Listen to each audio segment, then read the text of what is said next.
Granicus is rolling. Okay.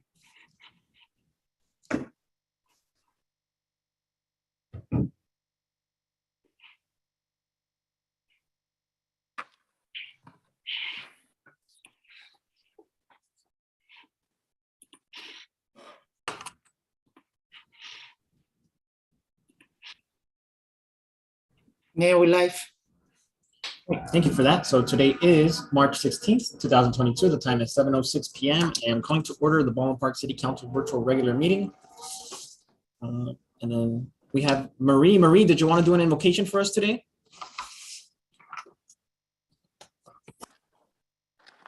She might be muted.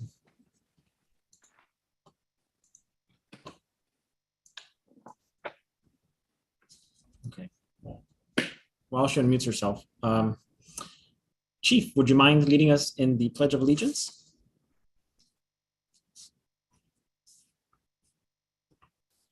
I think you're on mute. Okay. Would everybody please stand and face flag? Right hand over your heart. Ready? Begin. I pledge allegiance to the flag of the United States of America and to the republic for which it stands, one nation, under God, indivisible, with liberty and justice for all.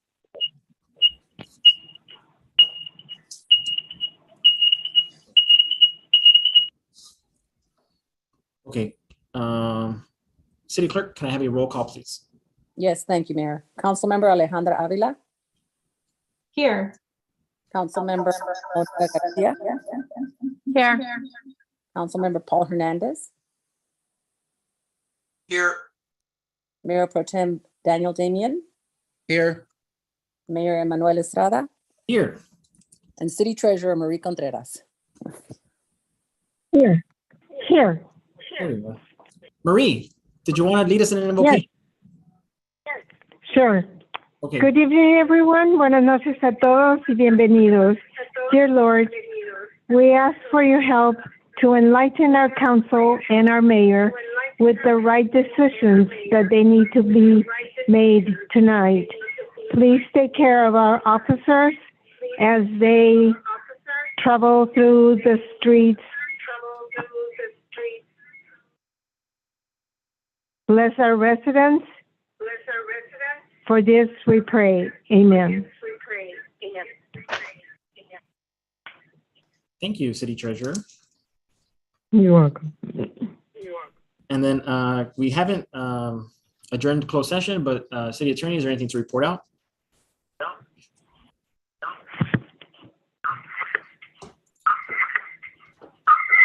Yes, Mr. Mayor. So since we have not adjourned closed session, we're not going to report out at this time unless you prefer it. Well, it's fine. We will report out when we come back. Thank you.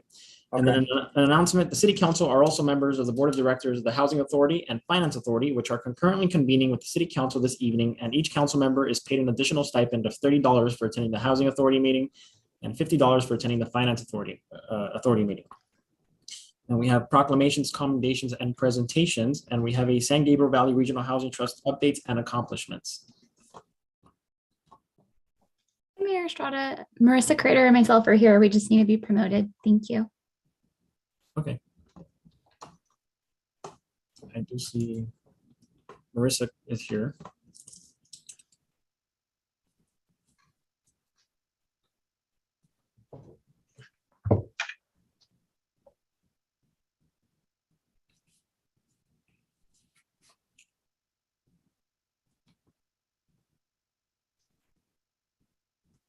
I don't think can you hear me? We can hear you. Yes. Okay, I'm in a very strange mode, so I can't really see anything, but I'll do my best. So thank you all for giving us an opportunity to, oh, I just got promoted. Hold on one second.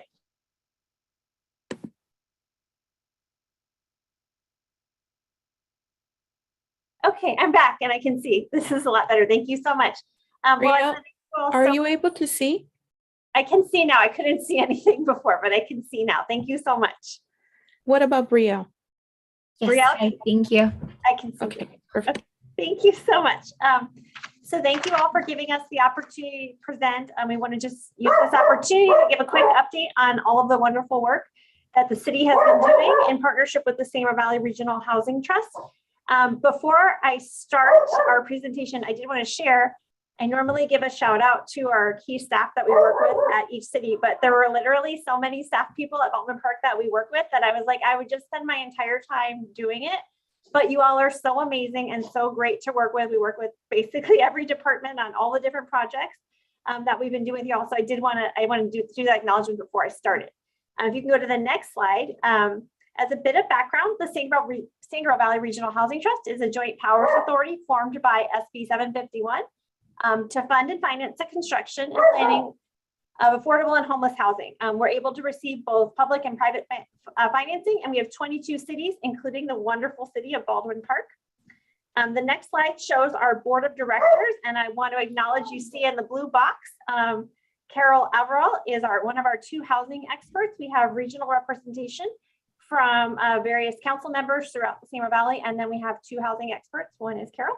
And I do also want to note that your mayor is the alternate for one of the districts, and he has been wonderful enough to attend one of our meetings when our delegate was unable to attend. Go to the next slide. You can see some of the funding that we've had. So we've been extremely fortunate to receive a $20 million earmark, again, from Senator Rubio. We got that in September of 2021. Our board approved a funding plan to fund 3 major programs. The first is the pipeline to fund our existing pipeline of projects. We put $8 million towards that. We're also developing a revolving loan fund, and we put $8 million towards that. And then very close to Baldwin Park's heart is the homeless housing pilot program, and that is $4 million. Additionally, we have been incredibly successful, and I'm very proud that we applied for 2 different rounds of the Local Housing Trust Fund, or LHTF grant program. It's a competitive state grant program that matches 1-to-1 funding for affordable housing projects. So in round 1, 2020, we submitted $1 million for 2 projects in Claremont and Pomona, totaling 71 units, and were awarded $1 million. And then in 2021, we submitted a slightly larger request for $1.1 million in the cities of Pomona and Alhambra for 175 units. And we received that as well. So we were really proud of that. If you go to the next slide, this is our pipeline. This slide brings me so much joy to look at.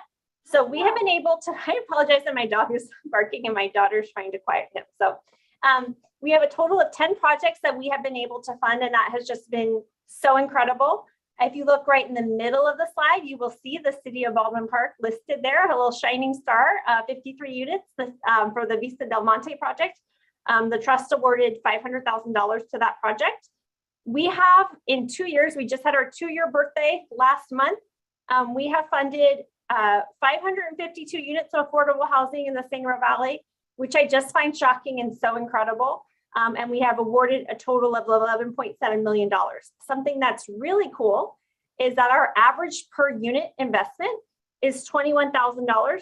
As you probably know, the cost for affordable housing units range between $500,000 to $700,000. So we've been able to leverage our funding for every dollar that the trust has invested. It's resulted in $22 in other sources of funding. So we're incredibly proud of that.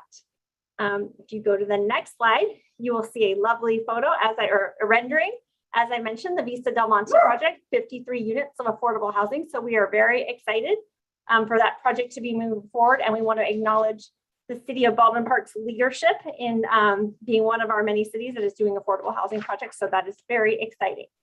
I'm going to talk a little bit more about some of the other programs now. As I mentioned, something new that we're doing is we're establishing a revolving loan fund. We just got some consultants on board to help us establish the revolving loan fund. And what this came out of the need that cities had identified through our strategic plan process. The need for access to short-term capital for pre-development and construction loans. So we are really excited about setting this up. We allocated $8 million, as I said, from the state earmark. What's really awesome about this is obviously it's short-term loans. So the revolving loan fund will be able to continue in perpetuity, unlike the one-time grants that we're able to give to other projects. The loans will pay back and we'll be able to continue to fund projects on an ongoing basis. Our first step is to hold stakeholder forums. So that's meetings with all of the cities that are member agencies to form the RLF guidelines to make sure that the loan product that we're developing is responsive to the needs of the cities. The first round of projects must close by May 30th, 2023. So if this has piqued your interest and there's something you all are thinking about, be sure to contact Brielle. And I forgot to mention, I want to give a huge shout out to Brielle. I was going to do that at the end, but you all know Brielle. So if you're interested in, you think you might have a project that would be a fit, please contact Brielle on that.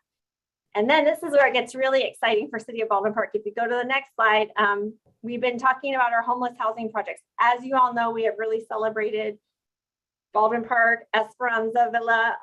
We were so proud for that to open the Sunday or the Saturday before Thanksgiving. That has been a great example of what can be done in a city to take action related to homelessness. So that is 25 units of homeless housing. And the news that I was going to share tonight, and I'm going to read it so that I don't make a mistake. But one surprising fact is that the majority of the residents are actually seniors. And I think that there was an expectation that these would be younger individuals experiencing homelessness, but we have about 2/3 are seniors. So our exciting news was that we had our first resident get moved to permanent housing. So the woman is a 76-year-old Latina woman that reported that she had been homeless on and off since 2014. She was enrolled in our program on November 22nd, 2021, and was with us for 3 months. Staff at the site remember her as being a sweet lady with an infectious smile. She received meals, showers, case management, and linkage to housing services. They were able to match her with the CES Recovery Rehousing Program, which supported her move into senior housing. We're thankful for the team at BOLA, Volunteers for America, who did that, but that was just made my day when we got that information, and that is the very real impact. We can give you all the numbers in the world, but the fact that we were able to get a 76-year-old senior housed in a permanent housing, I don't know what better feeling you can have than that. So we were just so happy with that news. But we're not stopping there. As you know, Baldwin Park is one of my superstar cities. So we have a housing pilot program. And in addition to Esperanza, we are working with you, if you go to the next slide, to develop, and I always have trouble picking my favorite project, but I love this project, to do the project for homeless families.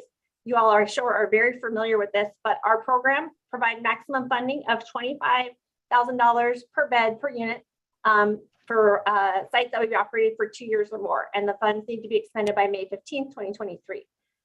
Baldwin Park received $1.25 million in December.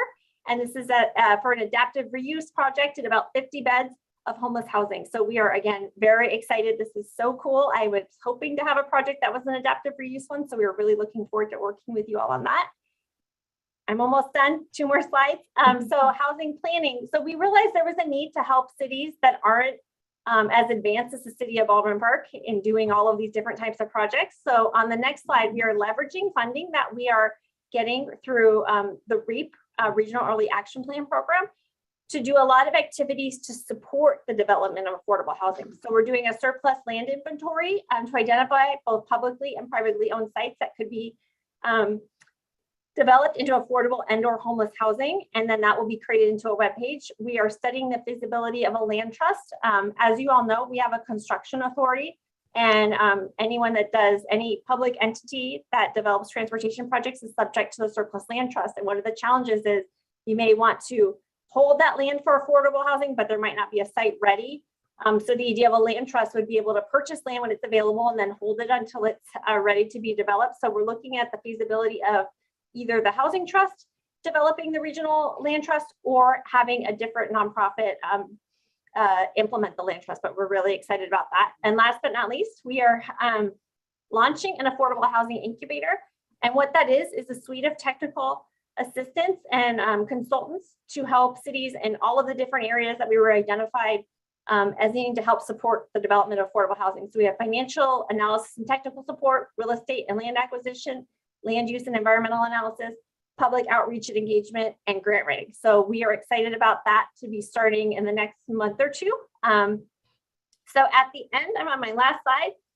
Again, I just really want to thank you and celebrate. Oh, I forgot this slide just shows kind of all the different stages of the ways that we're trying to help. We're trying to help you from the very beginning step to the actual pipeline funding to construct the project. So from the planning to the construction, we've worked on all these different pieces to really build out the trust into something that can help cities do everything that they want in terms of developing affordable housing. So we are just incredibly proud and excited about that. So last slide is just if there's any questions, and I did want to acknowledge Brielle Acevedo, who is our Regional Housing Trust Administrator, and she does so much wonderful work that if she can wave, I don't know if she is. Hi, Brielle. She's just incredible, and I wanted to acknowledge all of her wonderful work. And that is the end of my presentation.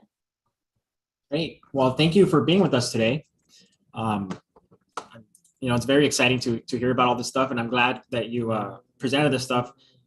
The tiny homes have been, I'm very fond of them.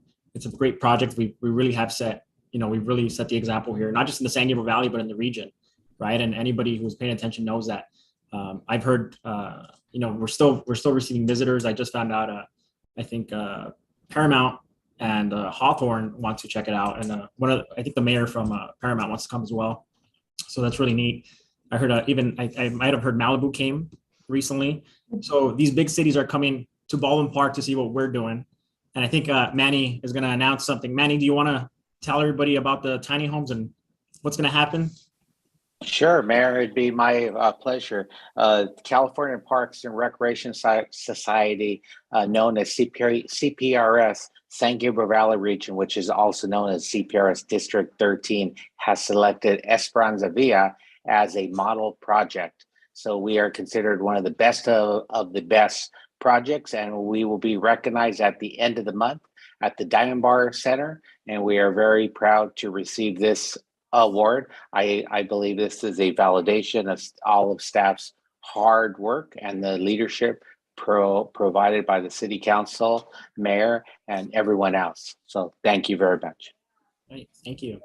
So, that was a neat thing I found out today. So I want to make sure Manny got to share it.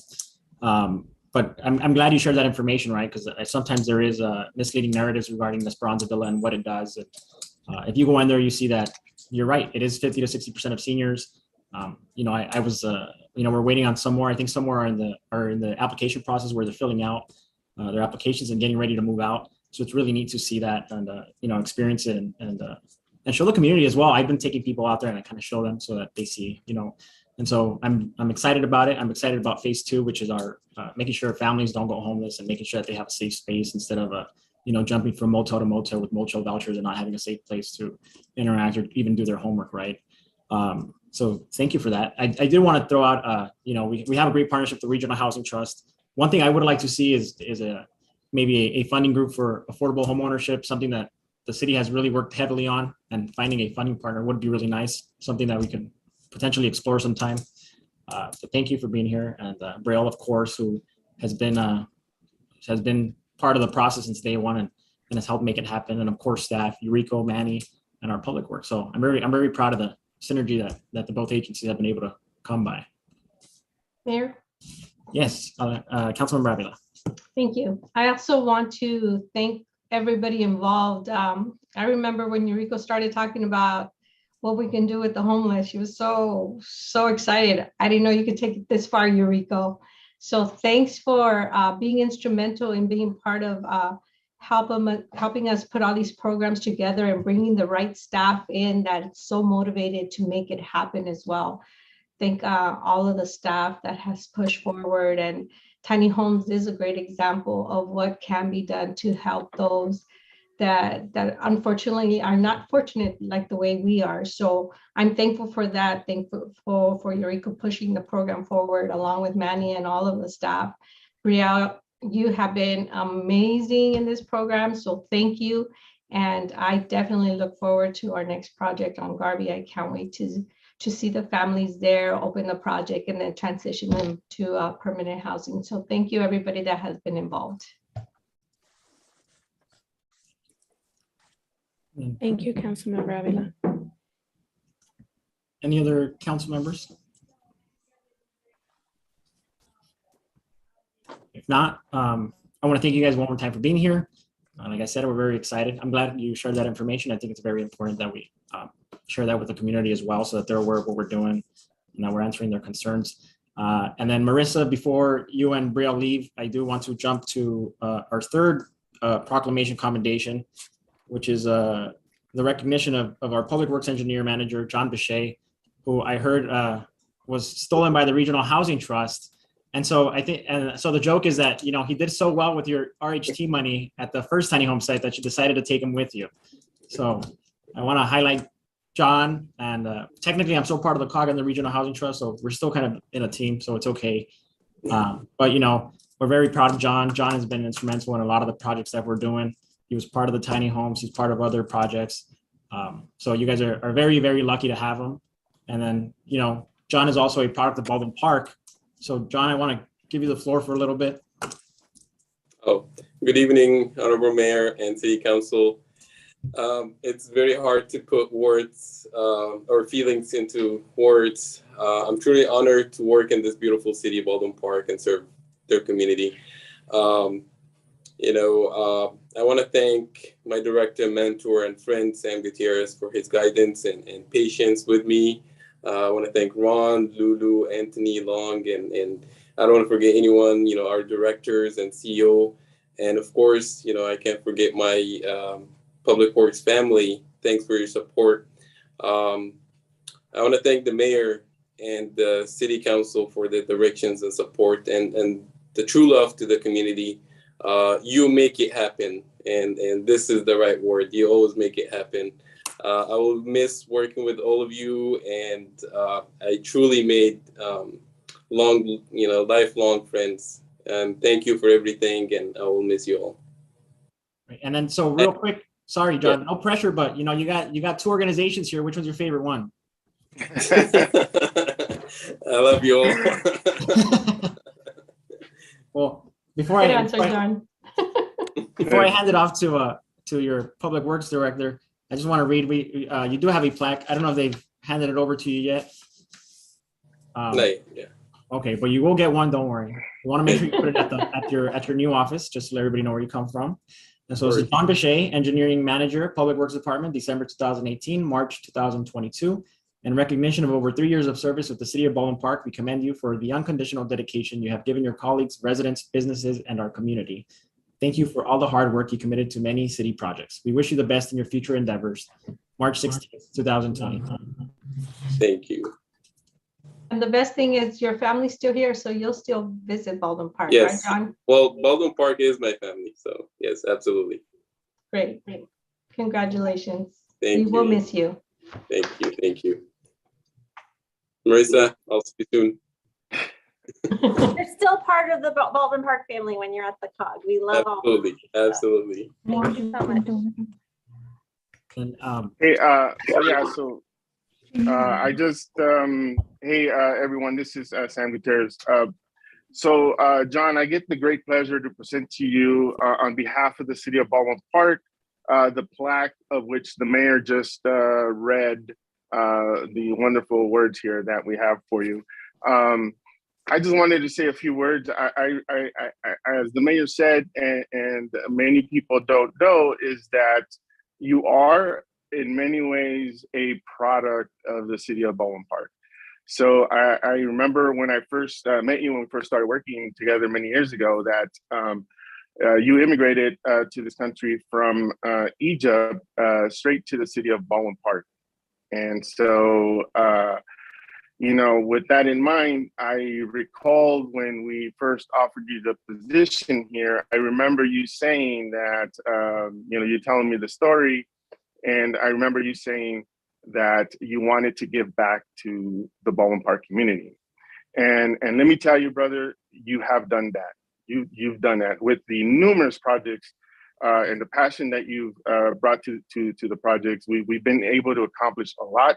You are an integral part of the team, and we're all very, very sad to see you go, but we are so proud of you and in your next steps. So this is not goodbye. This is just farewell.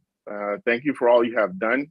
As the mayor said, we wish you the best, very best in your future endeavors. But I do want to say that you have been an amazing coworker, but above all else, an even better friend.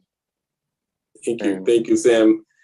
And yeah, it's been very emotional, you know, few weeks for me. And like I say, I love you all, and you know, I have lifelong friends that I will always cherish. Thank you. Mayor. Yes, Councilmember Garcia. Thank you. John, when I saw your presentation on the agenda, I said, no, we can't lose John. I just want to say thank you for your incredible work here at the city. I feel like everything that you did, you put your best foot forward for the community of Baldwin Park, and that really came through in the presentations that you gave to the council and, you know, in various meetings that we had. And so I just appreciate that you've approached your work with a lot of integrity, and it will be missed. But I do see that you're excited about the next chapter, and I want to wish you all the best. I hope that Baldwin Park has served as a foundation for all the great things that are to come for you. And I look forward to future collaboration in a different role. But I know that you will always have Baldwin Park at heart, and you know, the service to this community will carry forward with you. So just wanted to say thank you. Your work is appreciated. You are appreciated, and it is well recognized. So all the best to you. Thank you, Councilmember Garcia. You're welcome. Thank you. Mayor. Yes, Councilmember Hernandez. Thank you. John, chapeau, congratulations, kudos. Thank you, thank you. You know, round of applause for your accomplishments here in our city. There are many that, you know, obviously your colleagues and all of us have certainly witnessed over the years. We're very proud of you, and congrats as you move on into your, you know, the next set of your career and your journey.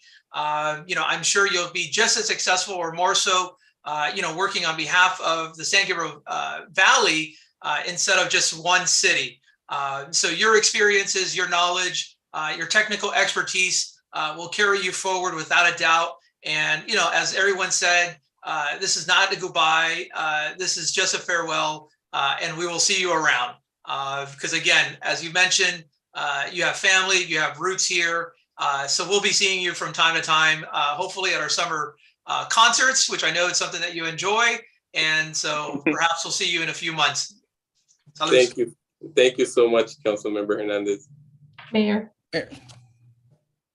Yes, Councilmember I'll Rob. congratulate you again, John. It's really sad to see you go, but it's the best thing for you. I know you have worked really hard to be where you're at, and you're moving forward, making sure you continue to help not just Baldwin Park now, but you're going to help more communities. But I want you to know that your work ethics it's noticeable. It's impressing. Your humbleness, I think your humbleness has a lot to do with your work ethics, and that does not go unnoticed. So I appreciate everything you have done for the city of Baldwin Park, and that I know you will continue to do for the city of Baldwin Park. I just want to wish you the best, and hopefully we will see you at the concerts in the park. Best of luck to you. Absolutely. Thank you, Councilmember Avila. Mayor. Yes, Just Councilmember. really quick, I'll just echo what everyone else has said, John. I know it's been a short time that we've been working together, but just want to tell you that number one, we're all pretty sad to see you go, but we're also happy for your next endeavor that you're going to be, you know, working with the San Gabriel Valley Council of Governments. I also want to thank you, John, because I know that your commitment to your work and to our community has been great. So those are the things that I noticed in you and your quality. And I just want to say thank you. Thank you very much for your commitment to our community. Thank you, Councilmember Damien. And I'm a Baldwin Park product, exactly like Sam said. And, you know, I want to show the younger generation that, you know, as a Baldwin Park product, that, you know, we have dreams, and, you know, we should reach these dreams and be an inspiration to others. And as we get inspired by you know, the councils and our mentors. Thank you so much for everything that you give us to staff and community. Truly love everyone here, and I really enjoyed working with every single person here. So on behalf of the city, Baldwin Park. Oh, thank you. Thank you.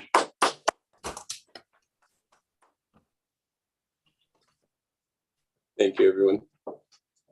Tell Sam not to go back to his desk. I'm gonna run down there. Oh, Well, thank you, John. thank you, So everyone. before we move on, do you want to tell everybody what your first exposure was, or your food, where you were first exposed to? Would you guys like me to say the story? Go ahead. All right, I'll keep it short. So when I first moved, I moved here in Baldwin Park, and my brother was here a year ahead of us, and he introduced me and my mom, like in the first week here, to Taco Ready, and he bought us 2 burritos, which we were very impressed, and we're like, wow, it's like great food. We've never tasted burritos before. And then the second day, my mom asked me, hey, let's go to have the same food that we had yesterday. So I went to, Taco Ready with my little English at the time. And I asked I forgot the name of the burrito. So I asked the cashier, I'm like, hey, can I get like yesterday, the same food as yesterday? Of course, she didn't remember what it was. And I think she asked me if it was taco, and I agreed to everything she said. She was, oh, yeah. So she got us 2 tacos instead of 2 burritos. And then we saw it, we're like, why is it too small? And that's not what we want. But yeah, that was my first experience here in the city, or with burritos. So. Very nice. Well, thank you, John. We're right, definitely gonna miss you, and we're gonna miss hearing that story. So. I know. Well, now it's on record on YouTube. So. But it's gone full circle, because you you came here, you ate Taco Ready, and then you went back when it became the habit. So you kind of saw. Right. Yeah. New. So there it is. All right. Well, thank you, John. Thank you. And then next we have a retirement plaque in recognitions of years of public service and years of service for Sergeant Michael Hemingway. And Sergeant Hemingway, I don't want to. Who has your plaque? Chief, do you have his plaque? Yes, sir, I do. Oh, okay. Okay. I'm going to read it, and then should I read it first? I feel like we're all out of sync, but I'm going to read it first. So Michael Hemingway, Sergeant, Baldwin Park Police Department, March 1992, and then March 2022. In recognition of your outstanding 30 years of service with the City of Baldwin Park, we commend you for the unconditional dedication you have given the police department, colleagues, residents, and our community. Thank you for the many duties you performed and for your professionalism in law enforcement. We wish you a happy retirement, March 16th, 2022. Yes, sir. Thank you. And so, congratulations, 30 years. That's a long career. So, it's one of the, yeah, right. But one of the most exciting things is seeing that the staff stays here for the long haul, and that they complete their career here. And then of course your career is older than me, so I like pointing that out to people. Yes, sir. So very nice. And I see you have some colleagues here. You got Captain Hofford, Lieutenant Hendricks, and then you got your chief. So I don't know if they want to say a few words for you. Just real quick, Mr. Mayor and the council members, thank you much for the opportunity to say something about Mike.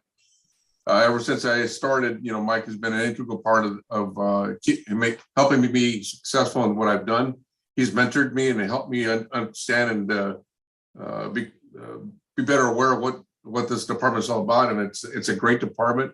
Mike is going to be sorely missed.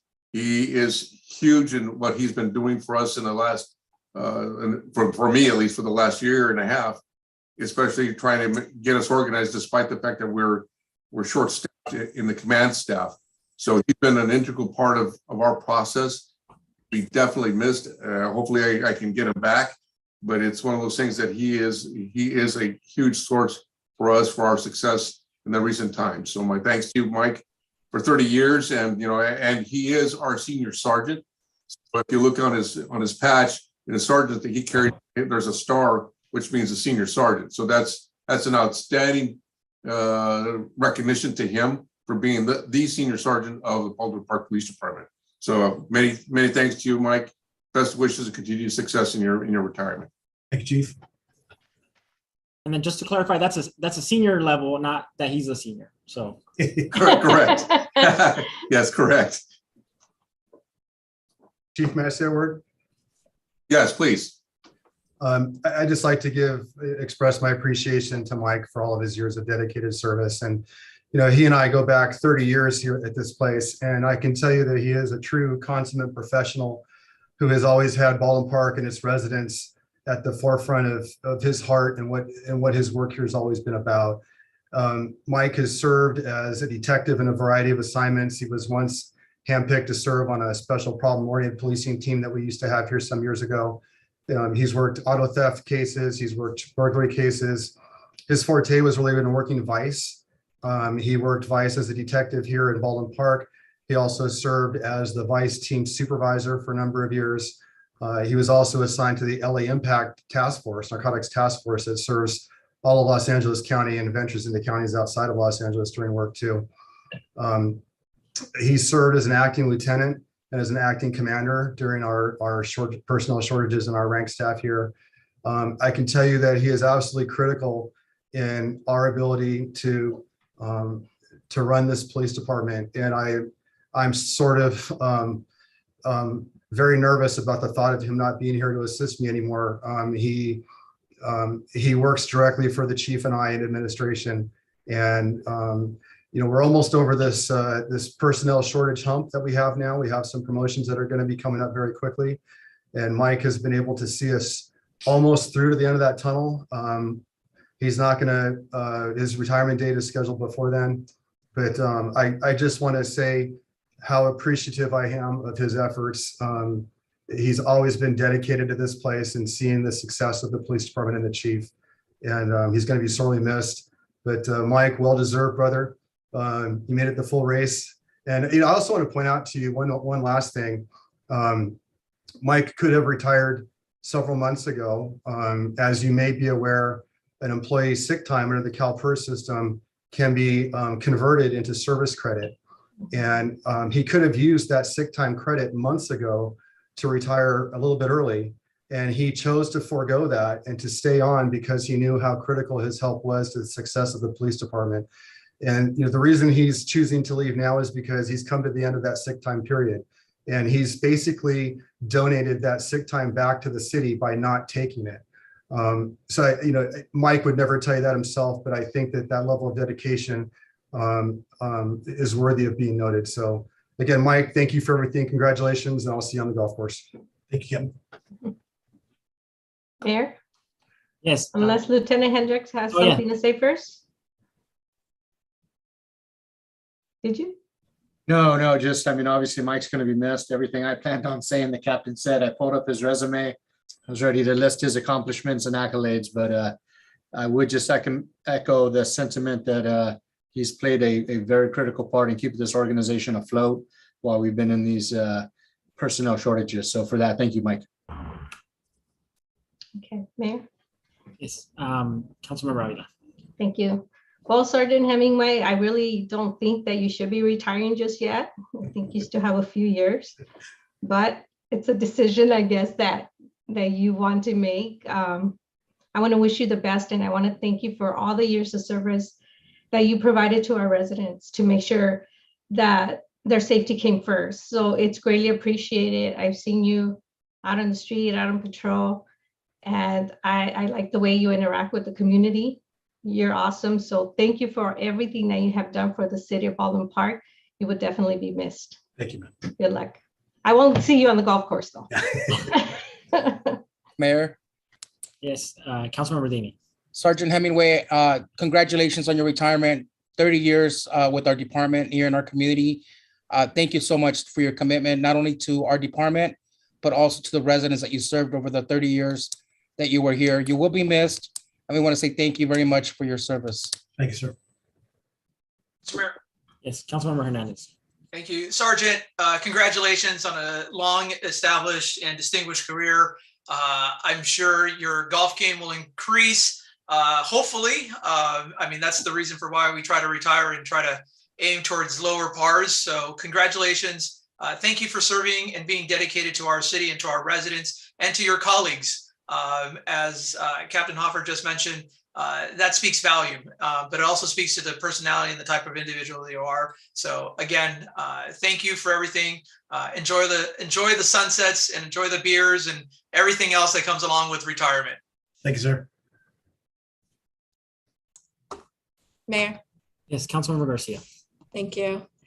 Well, Sergeant Hemingway, just want to congratulate you on your 30 years of service to the Baldwin Park Police Department and the community of Baldwin Park. If I look back 30 years, that places us at 1992.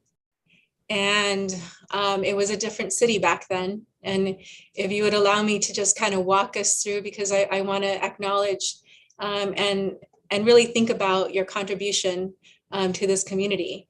In 1992, I remember a friend of mine was shot and killed on Benbow Street. You may have come in around that time. And you may recall that incident. And there was a lot of gang activity. Councilmember Damien probably remembers that as well. And so I would say over the next 10 years, working, the narcotics, I'm sure, the gangs, that really came to a lull. And we saw a lot of progress in terms of stability here in the city, which then allowed for economic development to come in and flourish in the city. And, I'm sure that your contributions along with your colleagues certainly helped to curtail a lot of that activity. And we enjoyed it, for the last decades. So I do want to just acknowledge that, because the Baldwin Park of 1992 is so different than, the Baldwin Park that we know now. And the interesting thing is that we're now experiencing, an uptick. I just want to say thank you for your contribution. We're going to have to put our heads together to figure out, how we move forward.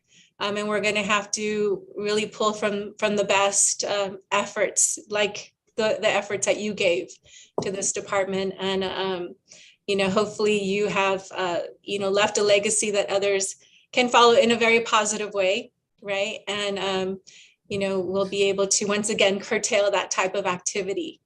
But I just want to, and I do recall, if we remember where Walmart currently sits along Garvey Avenue, I'm sure that you were very active in your investigations in that corridor, right? And that has really changed dramatically. So I just share all that because those are some of the details that we've lived in this community. And it's important to highlight how we've all contributed. And, clearly that's how you contributed. I don't want to not dismiss, but I definitely want to recognize that, you were part of a police department that helped with some very challenging issues in our community to make it better for the residents, for economic development. And so that this council could enjoy, moving it forward. So thank you for your contributions. I hope that you have a wonderful retirement. It's well-deserved. I hope you have a lot of fun things planned now, a lot of healing things, because I'm sure after serving 30 years on the police department, there will be a lot of healing and, just hopefully a lot of good that comes from your retirement in the coming years. So all the best to you. Thank you, ma'am. Great. Well, thank you, Sergeant Hemingway. Thank you, sir. Senior Sergeant Hemingway. We are going to miss you. I'm going to have to find other people to peep into the office and say hi to when I'm down in PD, but I'm sure I can. I know where Lieutenant Hendrick's office is now, so I'll peek in there for now. That's a good choice. Yes. And then Captain Hofford maybe every now and then, right? I'll alternate between them too. So, thank you. And then of course, thank you for being, a good person and being approachable and just being easy to talk to. I think it makes everything easier for all of us. And, it allows for comfort at City Hall. So thank you for that. Yes, sir. Thank you. Thank you. So at this moment, I will open public communications. City Chief Deputy City Clerk or City Clerk, is there anybody looking to speak? Mayor, which one? I'm sorry, which one? Sergeant Hemingway, just say a few words. I'm sorry. Yeah, sorry, I got caught up in all the speeches. Sergeant Hemingway. You want to give us a few words? Maybe you have a good story too about Baldwin Park that you want to share with us. There's lots. And it'll go into the record, so. The reason I applied here is I was an ambulance driver and we were dropping a patient off on the Garvey Strip, which was a strip of motels. And somebody threw a brick at us. So I came back and applied here to be a policeman. We broke our window with a brick and I loved it. So I came back. Very nice. But no, they took a chance on me 30 years ago and I've been real proud and honored. It's a privilege to have served here for 30 years and I appreciate you guys' support. Thank you. Great. Now, what about, you don't have any good food stories like John? I missed taco ready, I'll tell you that. All right. You missed that. Yeah. There seems to be a thing with people leaving the city and missing taco ready, huh? Yeah. Okay, we'll note that one. Thank you for sharing that. Sure. All right. So public communications is open. Chief Deputy City Clerk or City Clerk, is there anybody looking to speak? We have 3 speakers, Mayor. I'm going to defer to the Deputy City Clerk. Thank you, City Clerk and Mayor. We have John Rios, Greg Tuttle, and Catherine Lozier. I will try Mr. John Rios first. One moment.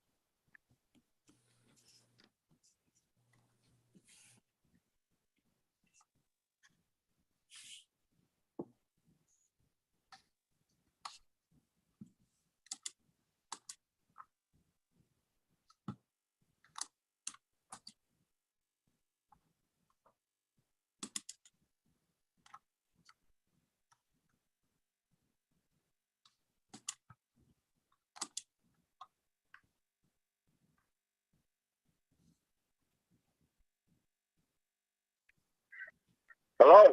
Hello, Mr. Rios. This is Lulu from the City of Baldwin Park regarding your 3 minutes to speak. Whenever you start speaking, your time will start. Okay, do me a favor, Lulu. When I have 30 seconds, remind me. I will, Mr. Rios. Go ahead. Okay, thank you. One of the things I want to praise is code enforcement, Jose and his group. They've been doing a beautiful job right here in the city. They, some that they're following the law for one thing, and they're doing it, taking care of outside vendors. And at the same time, I want to praise the Public Works Department, especially Anthony. I gave him a call in certain areas that they just throw trash or furniture and stuff like that. They responded very good, But, most of all, now we can go out and see that, we don't have no more outside vendors, which is beautiful now. The community, they have stopped by and asked, what's happening? We're following the law now. And I have a friend that's in the money. He gave me hell because we're sending all the taco vendors over there. But other than that, I praise, those 2 departments. They're doing beautiful. And at the same time, I want my last 30 seconds of my time. I want to have a prayer within all of us for the people that are in war right now, the people from over there, Ukraine. It's very sad to see all those children and everything. And my last 30 seconds, join me in having a prayer within yourself. Thank you for your time.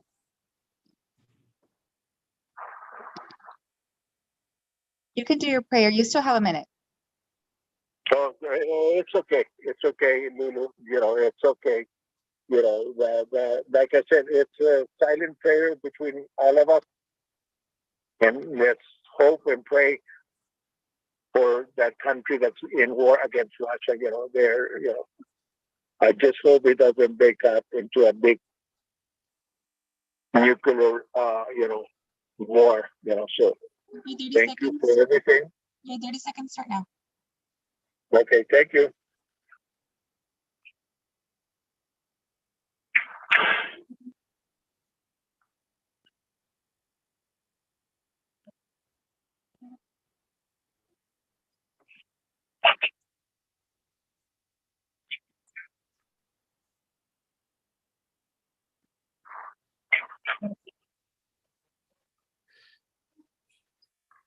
Your time has stopped. Thank you, Mr. Rios. Thank you. Have a good evening. You too.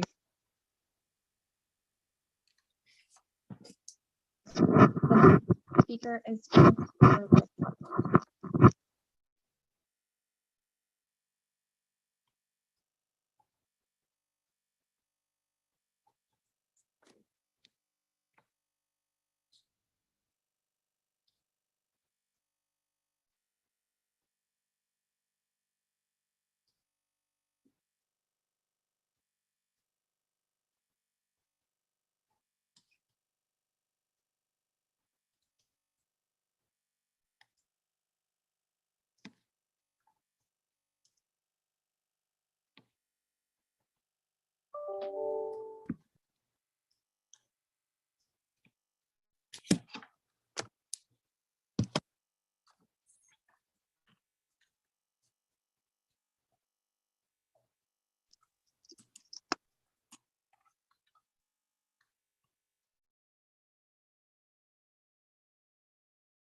Been forwarded to an automated voice messaging system. 6, 2. Mayor, that's the third attempt. Would you like me to try again? Who was that? Mr. Greg Tuttle. Do you want to just touch? You want to try Catherine Lozier and then just try? You can try one more time after that. Okay, one moment.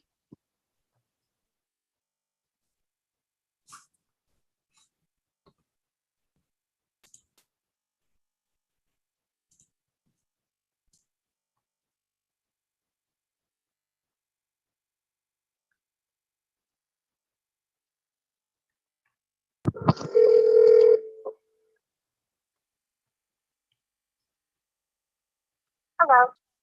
Hi, Catherine. This is Lulu calling from the City of Baldwin Park regarding your 3 minutes to speak. Hi. Hi, whenever you're ready, the time will start. Thank you. Good evening, Honorable Mayor, Mayor Pro Tem, Council members, community partners, and fellow community members. Thank you for this opportunity to speak. Starting this week, the LA County Library began new and standardized hours of operations across our 85 libraries. Baldwin Park Library's hours remain Tuesday through Saturday, but we've now added a second evening. Our full hours are now Tuesdays and Wednesdays, noon to 8 p.m., Thursdays through Saturdays, 10 to 6 p.m. And we're also excited to announce that we've expanded our hours of operations across several of our libraries. Monday hours are available at several libraries, and the closest libraries to Baldwin Park include Charter Oak Library, Live Oak Library, Norwood Library, and Sunset Library. And Sunday hours are now available at 5 locations, including East Los Angeles Library, Hacienda Heights Library, and Rowland Heights Library. Those are the closest to us. And then I wanted to promote a small business workshop that will be taking part in person at the Baldwin Park Library this Saturday, March 19th at 10:30 a.m. And this is a program, this is a workshop for those who are interested in starting their own small business.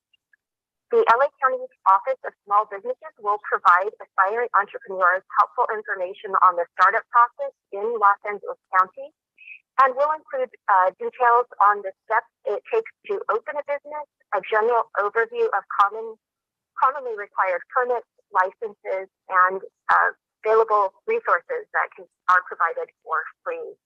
Space is very limited and pre-registration is required.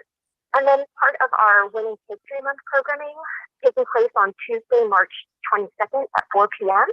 Renowned comic book artist guru Scott Diablo Marcano will discuss the history of female comic book artists and their work and the evolution of iconic characters in the changing role of women in the industry and how to get started in the arts. And this is a program for adults. For more information on any of our programs and services, please visit us on the website at lacountylibrary.org, in person here at the Baldwin Park Library, or give us a call at 626-962-6947. Thank you all for all that you do and have a wonderful evening. Thank you. Okay, let me try Mr. Tuttle.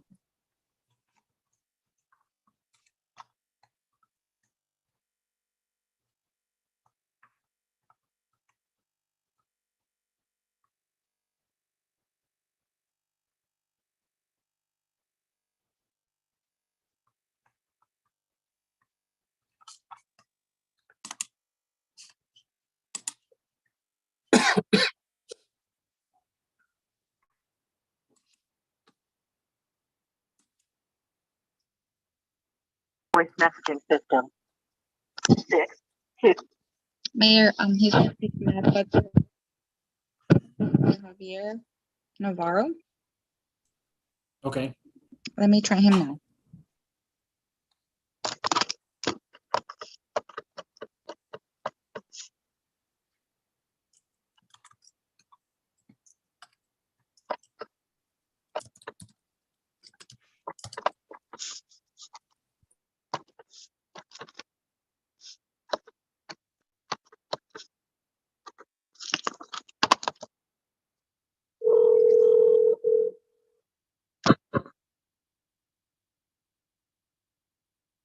Hello. Hello, Mr. Navarro. I'm calling you from the city of Baldwin Park regarding your 5 minutes to speak. Oh, 5 minutes? Okay. I'm sorry, 3 minutes. I'm so sorry. 3 minutes. Whenever you're ready, your time will start. Okay, thank you. Good evening, Mayor and City Council. I just want to make a comment on this, that today was the first day that we, the seniors, were able to get back inside the Julia McNeil Senior Center to celebrate our first birthday celebration in 2 years. I mean, it was nice to have all the seniors come in, and they're so happy to come in, no mask. They were able to enjoy the dancing, have some eating inside. I mean, it was just so joyful to see everything, all the people. And so I want to give a big thanks to the director there, Irma Garcia. She's been very instrumental as far as keeping the seniors informed, and she keeps them coming in, even though for the past few years, most of the activities have been outside. But today, it was really nice. And she's very, and also these new things that she brought in to Mount Sac. It's wonderful that what she's been doing for the seniors. So basically, that's it. Just very happy that we're back to almost normal. Thank you. Thank you, Mr. Navarro. That concludes our speakers.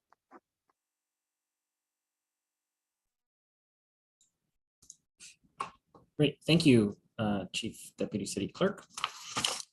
So I do want to just acknowledge, I know code enforcement came up, so just in general, I just want to acknowledge our Ron Garcia, who is currently our acting director of the community development, just in case nobody was aware. And of course, a big thank you to Ron, because I know that he's currently wearing 2 hats, being a city planner and an acting director, but he's holding down the fort. So we just want to show a little bit of gratitude to you for, holding it down.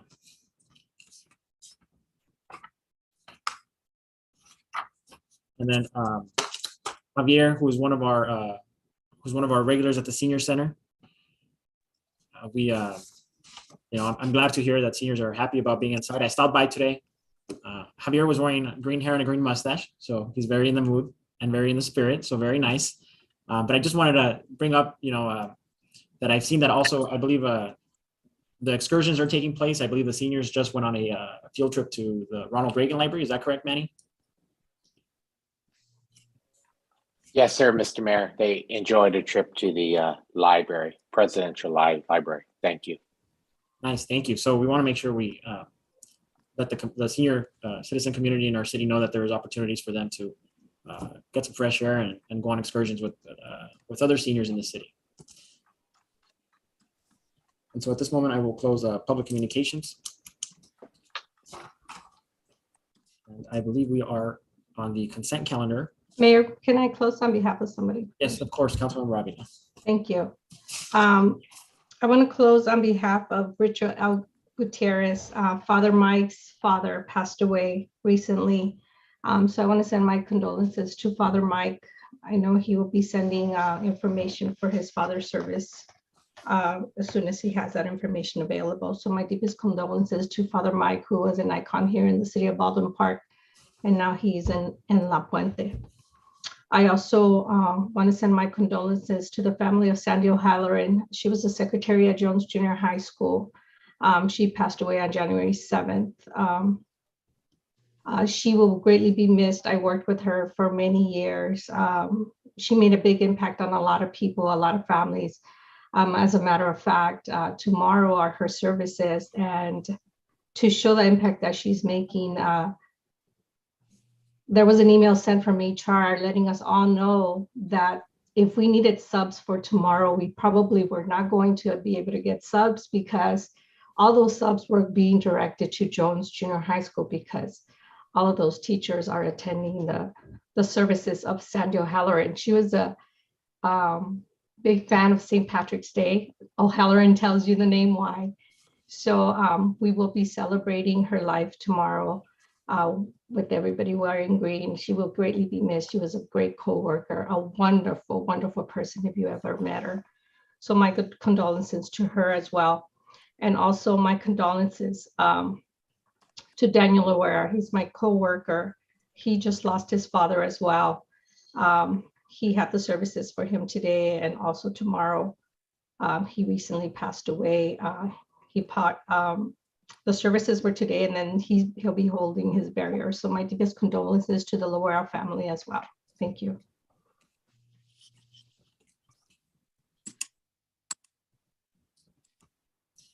Thank you for that, Councilmember Avila. And of course, we want to send our condolences to Father Mike. You know, Father Mike was a big part of our city, and not only part of our city, but you know, he's a big part of the region in general. If you talk to you know, if you talk to anybody in any city, it seems like everybody knows Father Mike, right? And they've all been impacted by him in a positive way, and they always have something positive about him to say. And overall, he's been a great leader, and of course, we want to share our support in this time for him.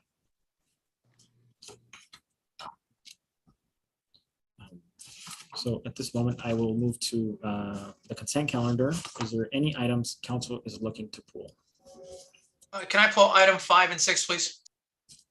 5 and 6.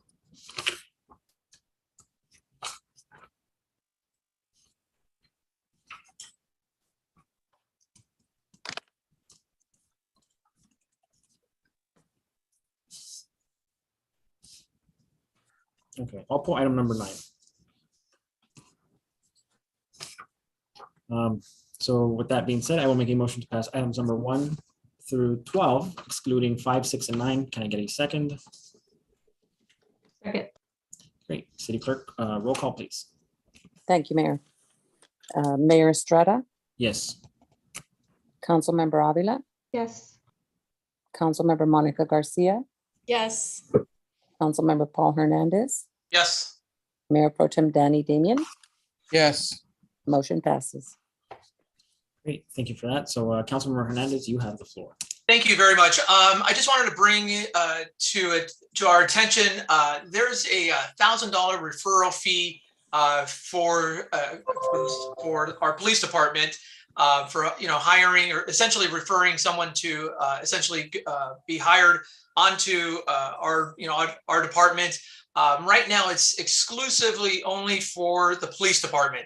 My recommendation would be to open it up for any city staff member, because I think what that will do for us is expand the recruiting efforts instead of just from the police department that has an incentive of $1,000 from an employee.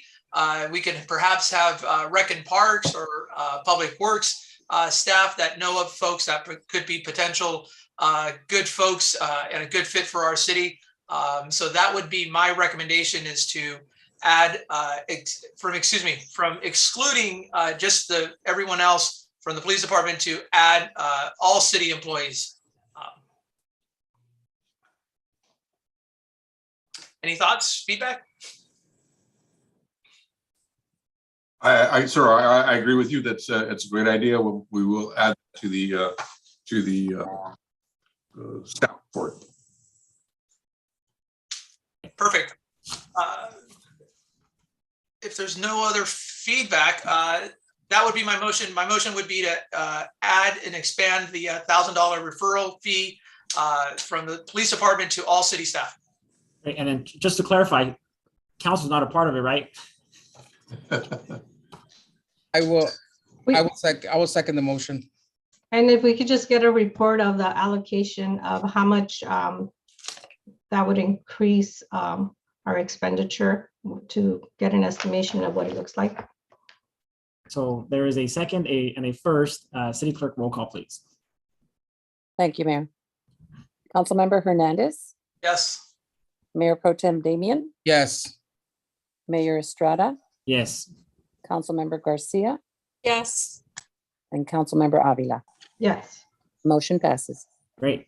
And then you have item number 6, Councilmember. Thank you. Chief, I pulled this item just for a couple clarification. Awesome that you're receiving additional new handheld radios, especially that it's a grant. So there's no direct cost to you necessarily, but there is sort of the state grant. The question that I have is, are you guys part of the LA RICS interoperability project? I know you're part of this, the smaller JPA here, but is this JPA also in part of the larger interoperability in LA County? Yes, I believe so, and I'll let Lieutenant Hendricks address that. He's the one that worked diligently on this staff report in order to get us to where we're at, where we're getting a grant. So he has a response for that. Thank you, Chief. And yes, Councilmember Hernandez, we are a part of the ICI, I think it's the Interagency Communications Interoperability Group. We fall into, and if I say something wrong, I'm sure the captain will correct me. We fall into the East San Gabriel Valley communications thing. I think it's called ComNet, which surrounds the local agencies here. So we're part of a smaller group that's part of the larger groups that gives us access to, I want to say like over 70 agencies to be able to have communication with them. Chief, if I may. Yes, sir. Councilmember, we are not part of LA RICS. We are part of ICI, and ICI is a counterpart to LA RICS. However, both organizations have a roadmap to become fully interoperable with each other. I don't know exactly when that's going to happen, but it is a priority for both organizations. So at some point we will. LA RICS is primarily LAPD, sheriffs, Inglewood, I believe, and strangely enough out this way, Claremont PD. Most other agencies are ICI. But again, both organizations do intend to become fully interoperable within the next few years, I believe. And the ComNet JPA that Lieutenant Hendricks was talking about is 7 cities within the Eastern San Gabriel Valley, and they're our closest neighbors: Covina West, Covina, Glendora, Irwindale, Laverne, and I might be missing someone, but the ComNet JPA itself is a member entity of ICI. There's another South Bay JPA, which encompasses, I think, 5 or 6 cities in that area, and they are also a member entity of ICI.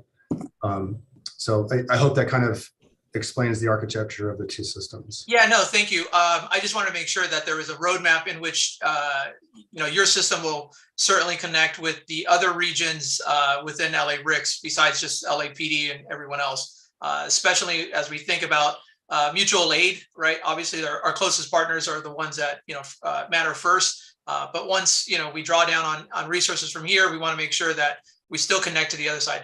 My other question that I had is, under the local JPA that we have, are we also able to connect to the public safety broadband?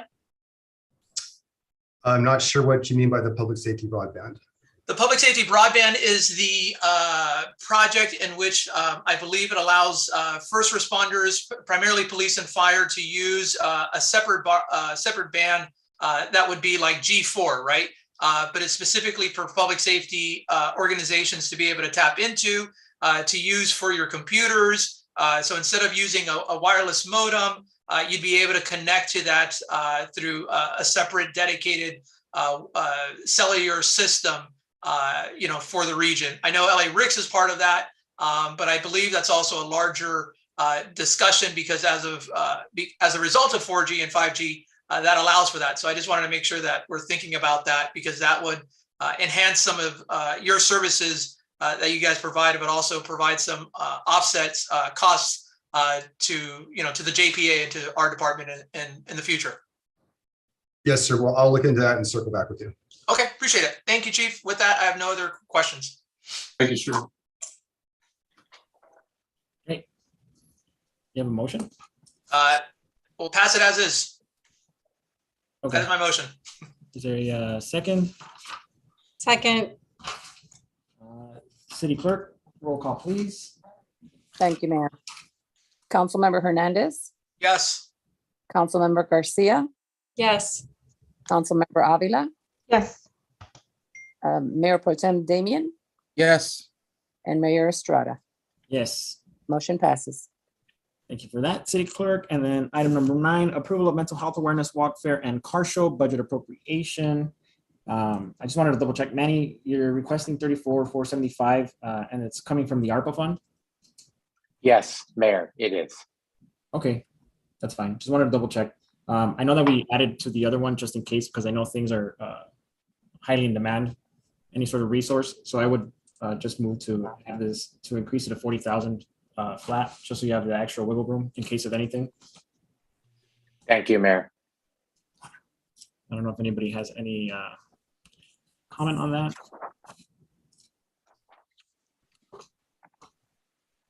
If not, I'll make a motion to increase the appropriation to $40,000. And then Second. Item second, City Clerk, roll call, please. Thank you, Mayor. Mayor Estrada, Yes. Councilmember Hernandez, Yes. Councilmember Avila, Yes.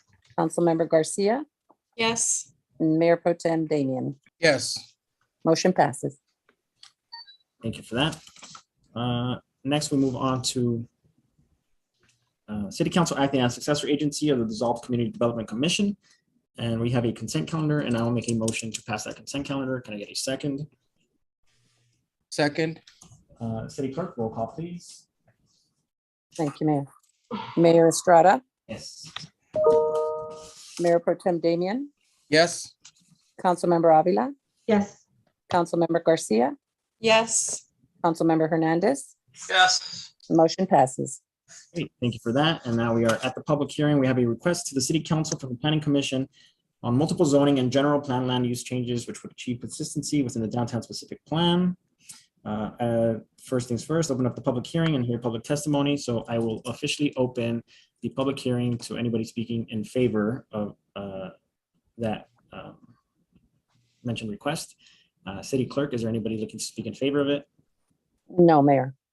Great, so I will officially open up the public hearing. For those opposing item number 13 on the request to the City Council from the Planning Commission, is there anybody looking to speak in opposition? No, Mayor.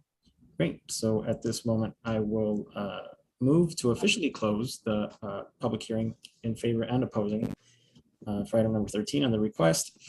And then, so we do have item number 13, and then we have Ron, who I know has been working on it. So Ron, do you want to tell us a little bit about this? And then I just want to double check this part of it. Oh, well, you have a presentation, so why don't we go with that first?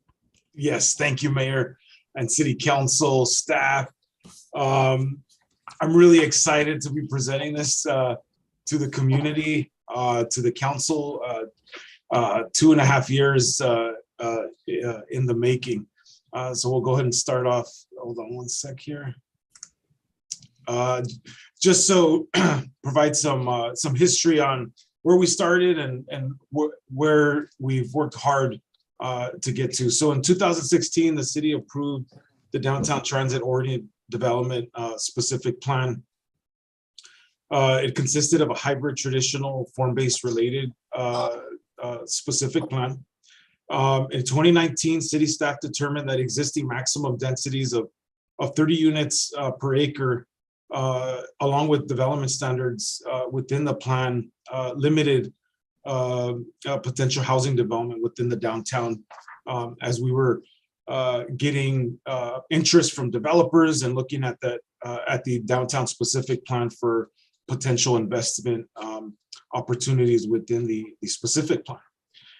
In 2019, staff determined that existing max densities did limit that development. So shortly after, in 2020, the city was awarded a $310,000 Sb2 Planning Grant that staff applied for from the state of California Housing and Community Development. And with that grant, we were able to update the specific plan to allow for increased density and implementation of a greater flexibility of development standards to incentivize housing production and development opportunities within the specific plan. Next slide. So just to recap, you've seen this before, but really important to note all the hard work and effort that we've been going through when we first started this in May of 2020.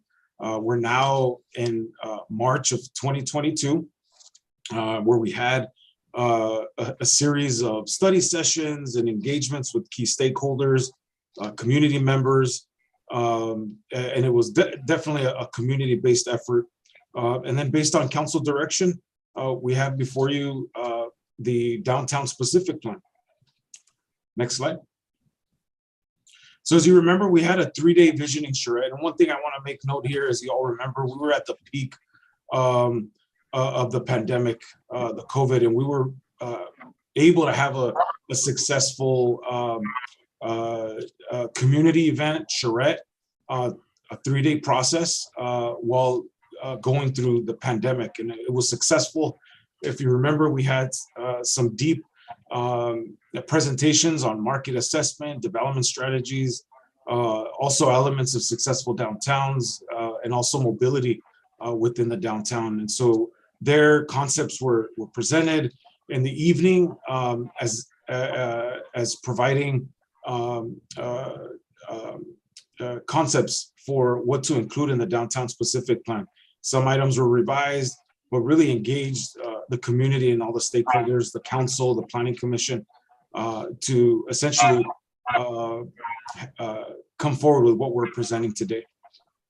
Next slide. I want to recap here because this is important. As you see here, a chart of existing Baldwin Park specific plan standards in comparison to the proposed downtown specific plan. If you recall seeing this, it's really important what we're doing here with this new downtown specific plan. As you notice with the adopted downtown specific plan, it really provided the framework of what we have today. But one thing to note here is the different zoning designations that existed within the downtown. So it presented some fragmented zoning. Also, you had different densities, varied densities. You have a mixed use and you have a residential garden density from 20 units per acre, and then the mixed use at 30 units per acre. And then you have heights. So what this downtown specific plan does is that it brings a a sense of predictability in development within the downtown, and is respectful to the residential areas with that border the downtown specific plan. There are 3 zoning designations: our downtown core, which is essentially Main and Ramona, and then you have the downtown corridor. And the next slide, I'll show the zoning designations within the downtown that you have seen before. And then you have the downtown edge, which you have a different development type that respects adjacent residential structures.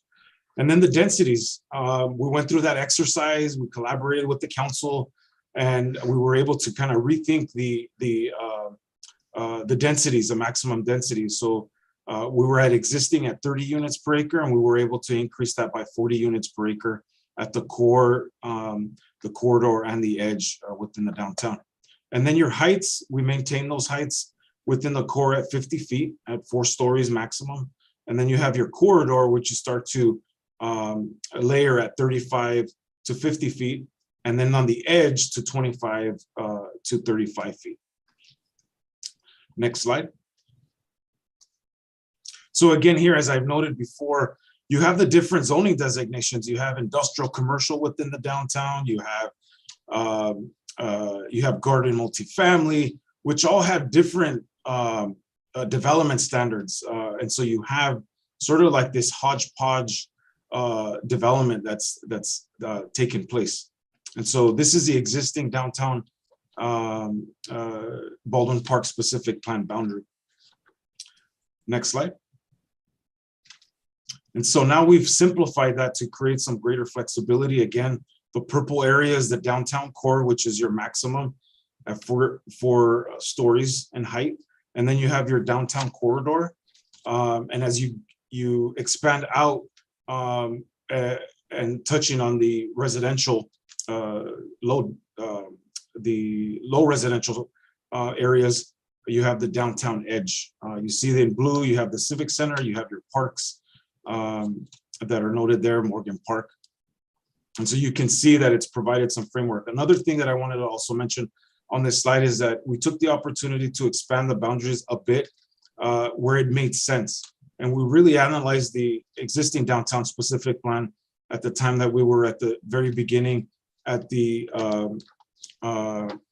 information gathering phase, where we were analyzing what worked and what didn't work. And so what we ended up doing is expanding the boundaries just a little bit, so that way it made sense for development opportunity in the future. Next slide. So I want to highlight Ramona.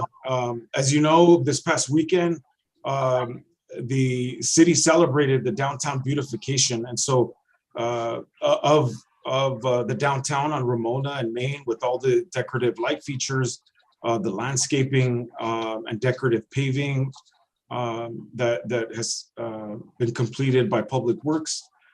That sets the foundation for the future. And as you can see on the diagram at the top, you can see how that's not inviting to the pedestrian. So you see a wide 4-lane road. And so what this, in the next slide that you're gonna see is, it sets up a iconic street for the future, where you have canopy trees, where it's inviting and comfortable to the pedestrian. Next slide. And again, this is what I was hinting at, is that here is the vision. Again, the foundation has been set there with the downtown beautification improvements that have been made within the downtown. And you can see how with those enhancements and providing a tree canopy, there's protected bike lanes, you can see at the pedestrian level that this is inviting, and it creates a sense of place for those visiting downtown Baldwin Park. And one thing to note here is that I want to take the term right out of the downtown specific plan, is that it embraces the sidewalk. And another term they use is enhancing the public realm, and really taking advantage of that space. And that could be outdoor dining, outdoor cafes, a lot of what people have been expressing what they would like to see in downtown Baldwin Park, and this plan embraces that. Next slide.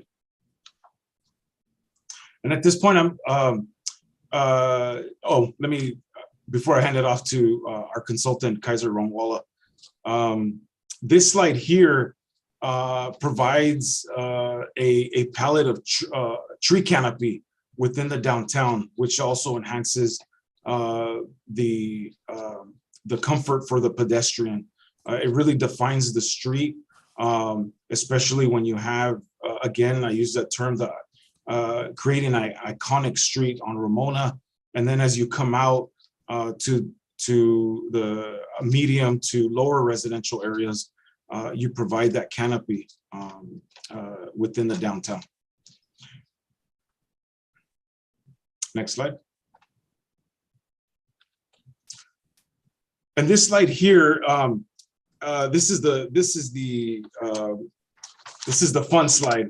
You know, we collaborated during the development of the downtown specific plan. Arts and culture. The city of Baldwin Park is really big. I'm really excited. I was really excited when I saw that in the agenda, where we're bringing back the concerts in the park. And so that the closure of streets and parade routes that already take place within the city throughout the year and events, we expanded on that to really take advantage of areas along street frontages along Ramona, along Main. And as you can see on the right-hand side, where it allows an opportunity for, food truck vendors, outdoor cafes, as I mentioned, and allowing the use of the public realm to be used not only for the use of vehicles, but also for the use of being able to walk, bike, and hold public events. So this is working in collaboration with our Parks and Rec department and creating this vision for the downtown. Next slide. And now I'll hand this over to our esteemed consultant, Kaiser Rangwala.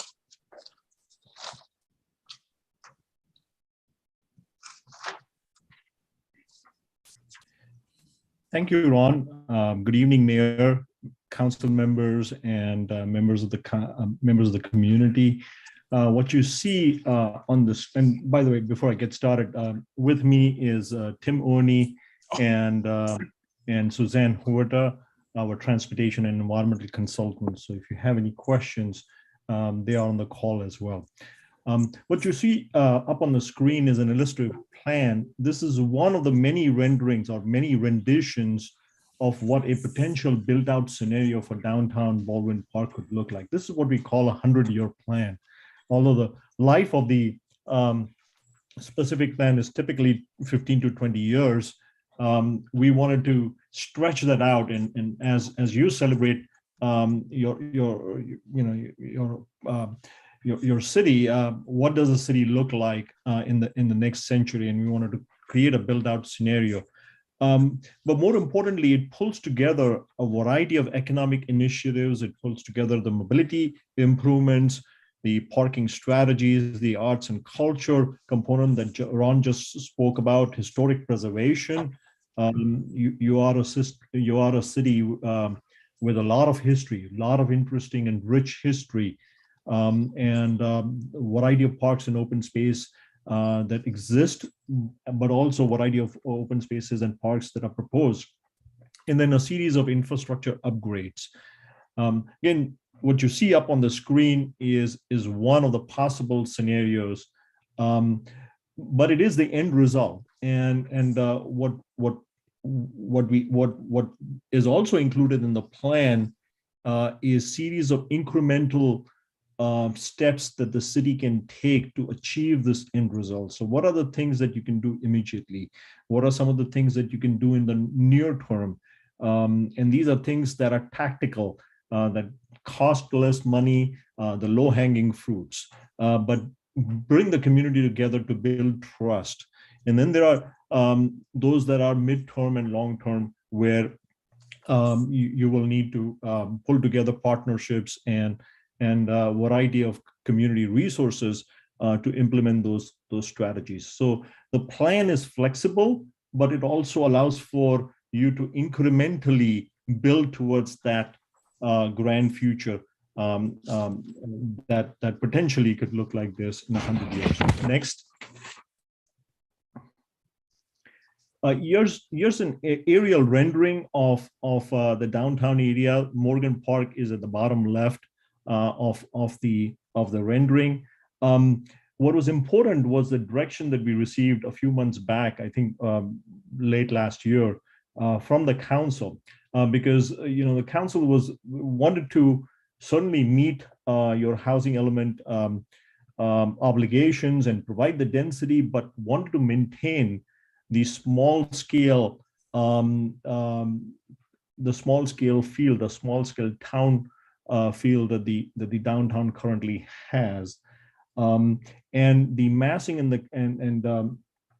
the context is incredibly important, and we've taken that into consideration. And as you can see here in this rendering, it's essentially a very low rise downtown with densities focused around the corner of Ramona and Main. And Ramona is a signature corridor. Your seal says hub of the San Gabriel Valley, and the city is the hub of the San Gabriel Valley, but the downtown is a hub of the city. And this begins to talk about that memorable experience that people can have as they visit or pass through Ramona Avenue in the short term and in the future. And looking at variety of assets that you currently have in the downtown, the station, and looking to link the station back to Ramona Boulevard and to Main Street and to Morgan Park, and looking at what improvements and infrastructure changes can occur together with a variety of open spaces and pathways to connect and weave together these incredible resources that you have within the downtown area. Next slide. Ron mentioned about the code. The code is very simple and easy to understand, and it represents the concepts that we have already mentioned. You have a code at Main and Ramona, where the intensity and the character development is urban, and that continues along the corridor. The corridor is incredibly wide. It's about 150 feet wide. So having taller buildings, 3-story buildings on the corridor, defining the corridor's edge, and while stepping back in the mass, so that as it meets the residential fabric in the back, the building mass steps back. So you can have a 4-story element on a 3-story building, provided you take off similar element in the rear of the building where the building meets the residential community. So very, very careful context massing at the same time allowing for higher density. And the edge perimeter is essentially 2-story buildings as it meets the residential fabric that currently exists around the downtown area. Next slide. The standards, if you compare them to your current standards in your downtown specific plan, as well as your zoning code standards, there's a marked difference in that these standards are illustrative. We show what is meant by some of the standards. So they're clear and they're precise, but they're also flexible and they're illustrative. And for example, we tell where the building can be placed, and there's a range within where the building can be placed. We show the height, and each of that metric is incredibly important in creating that urban fabric that we desire, and we show where parking can be placed on the lot. And these are standards for the downtown core, where a building can go up to a 4-story maximum, which is about 50 feet. Next. In addition to the height and where you place the building, there are some additional standards about open space, and not only requiring open spaces in the public realm, public open spaces, public parks, but then continuing that in the private realm. I still remember going on the garage, and the views from the garage, the parking garage, which is a tall structure, the views are just outstanding. And to not use some of the rooftops that you have within the buildings and take advantage of those open spaces that you have on the rooftop is just it just seems to be a lost opportunity. So we're looking at a continuum of open spaces that start within the city, within the layout of the downtown, and then continue on the lot, whether it's private yards or in courtyards, and then continue in private realm within the balconies. And as we get past the COVID environment and the pandemic, the private open spaces become incredibly important exposure to sun and air. And those standards are spelled out, as well as standards to break the building's mass. Some of your blocks in the downtown area are 700, 500 feet long. And if people gather those lots, they can construct a building that's 500 feet long. And that's something we want to avoid. So it can be one project, but that project can be made up of several buildings, because as you break those buildings, you create human scale and human detailing, human interest that makes the downtown an interesting place. And the last diagram at the bottom shows how the buildings would be accessed either by foot, and if you're accessing them by the automobile, it would be through an alley or through rear access. Next. The same standards for the corridor district, and the next one is for the edge district. Next one, please. So these are standards for the downtown edge. Next. Now, it's the frontages of the buildings are incredibly important. Besides the landscaping that Ron talked about, if you get the frontages of private buildings right, that's about 70% of urban design. And I think what we want to do in the downtown, particularly, and on Ramona and other Main Street environment, is to avoid dead walls, because it's not safe and comfortable walking environment when you have a dead wall. But we also want to have right frontages on right building types. So for example, if you have a residential building, you want to either step back that residential building or raise it on a plinth, like you do in a row house, and provide steps so that the rooms have privacy. But if you have a commercial use or a retail establishment, you want that building flushed, the ground floor flushed, so that it's interacting with the people, it's attracting people in, and you have eyes on the street. So the frontages are incredibly important for the buildings, and the standards for the frontages are called out in this code as well. Next. Now, this is what I was talking about earlier. Some of your blocks are incredibly long, and oftentimes, as you have in your code, you have FAR standards, floor area ratio, which means which tells you how much you can build. So for example, a floor area ratio of 1, you can build a 1-story building for your entire lot. And you just extrude that building on your block. And then design guidelines come in, and you try to break that block because it's too long, too wide, and you try to manipulate the facade, change the roof, change the front elevation. But what you're not doing is breaking the box, and that's what this code does. Next slide. Is it begins to break that block into smaller elements, which is consistent with your historic fabric of the downtown, smaller buildings. It can be one big project, but it's made up of smaller buildings that are reflective of the context. So if it's a Main Street or Ramona, there's one context. If it's a side street or a residential street, it's a different context. And the same goes for open spaces, same goes for different street standards. So the standards in this code are modulated for the context, for the different contexts that exist within the downtown fabric. Next. Back to you, Ron. Thank you, Kaiser, for that.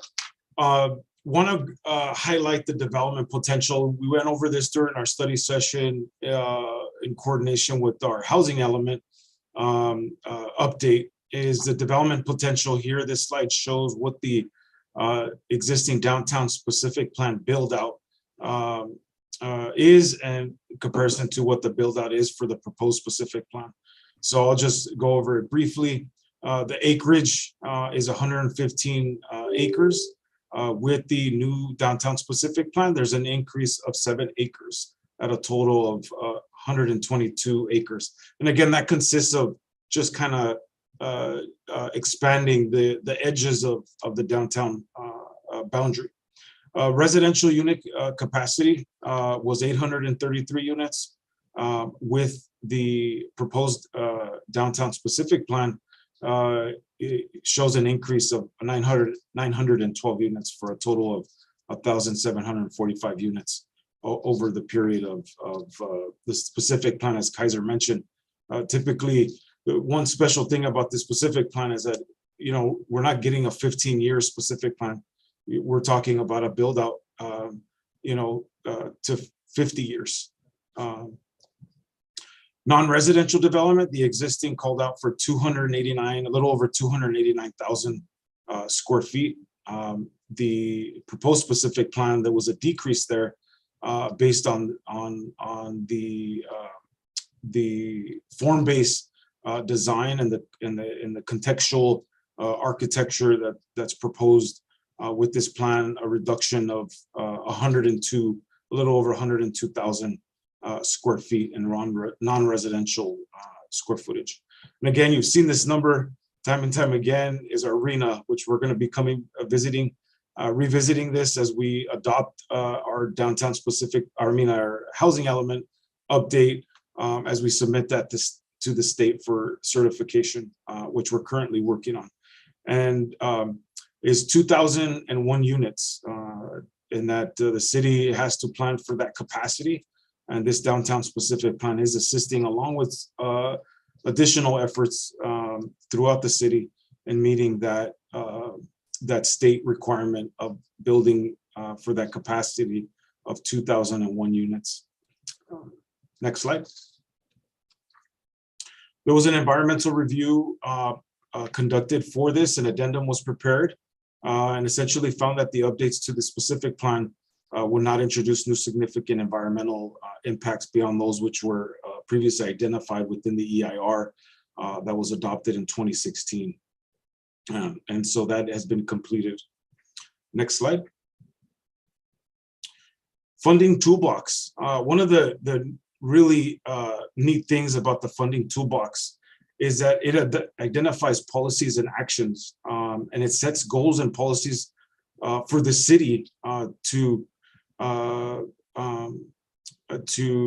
work on, and it puts the responsibility on staff to make sure that this plan is successful. And so there's low-hanging fruit items that staff can easily work on in enhancing the downtown. And then there are others in it. It identifies funds, grant funds, and it also identifies a combination of general funds, and also offsetting that, leveraging that with the help of the development community as well. And again, some of the tools here is for goals and policy, policies and actions is, setting up special district financing tools, making sure that staff continues to go out and seek funding, grant funding, whether that's state and federal, and also public and private initiatives. A lot of the things that we're doing now, especially with the night market coming to us in the summer, that is going to cause for other exciting activities to happen within the downtown. Next slide. So next steps with the adoption of the downtown specific plan is to go out for an RFP for a specialized service of seeking an urban design firm to support staff in reviewing development within the downtown to make sure that we good. And you've heard me repeat this too. I'm sure everyone's heard this at least once from me. There's no reason why the city of Baldwin Park shouldn't have good design and good architecture and all those things that the community deserves in the city of Baldwin Park. So that would be the next step. And I also want to highlight, really exciting, because SCAG, in partnership with the Urban Land Institute, found out about the city's effort and wants to showcase our downtown specific plan. Next week on Monday, myself and Victor Viramontes, economic development analyst, will be heading down to downtown and carrying a couple of nicely printed specific plan copies to showcase what the city of Baldwin Park is doing for its downtown. So it's going to be a great opportunity to meet developers, the development community that are, and let them know all the exciting things that the city of Baldwin Park is planning for their downtown. So we're really excited on attending that event next week on Monday. Next slide. Before I get to staff recommendation, one thing I didn't note in there, I'm really excited to also announce to the council and staff and the community, is that we submitted last week to the American Planning Association for consideration of an urban design award. And so we're really excited that we submitted that application. A lot of hard work and effort, as you can see, in these 2 years, and couldn't be done without your support and the community's efforts and making this happen. So I will be sure to let those know if we do get considered for that award. So I'm really looking forward to that. In conclusion, the staff recommends that the council approve Resolution 2022-012, approving general plan land use amendments to achieve consistency within the downtown specific plan, and also introduce ordinance amending Chapter 153 of the Municipal Code as it pertains to implementation of the downtown specific plan. That concludes my presentation. I want to thank again the council, the community, staff, Public Works, Manny, Helen, and Parks and Rec, and everyone here at the city that participated in helping make this plan possible. And again, it was a community-based effort and an effort that we all worked on together. So I definitely want to say thank you. I also want to give thanks to the consultant team, Kaiser Ronwala, and also the transportation firm, Tim Ernie, and also Suzanne Huerta, the consultant for the environmental review of this project. So that concludes staff's presentation. I'd be happy to answer any questions. Again, our consultants are here to answer any further questions. Thank you.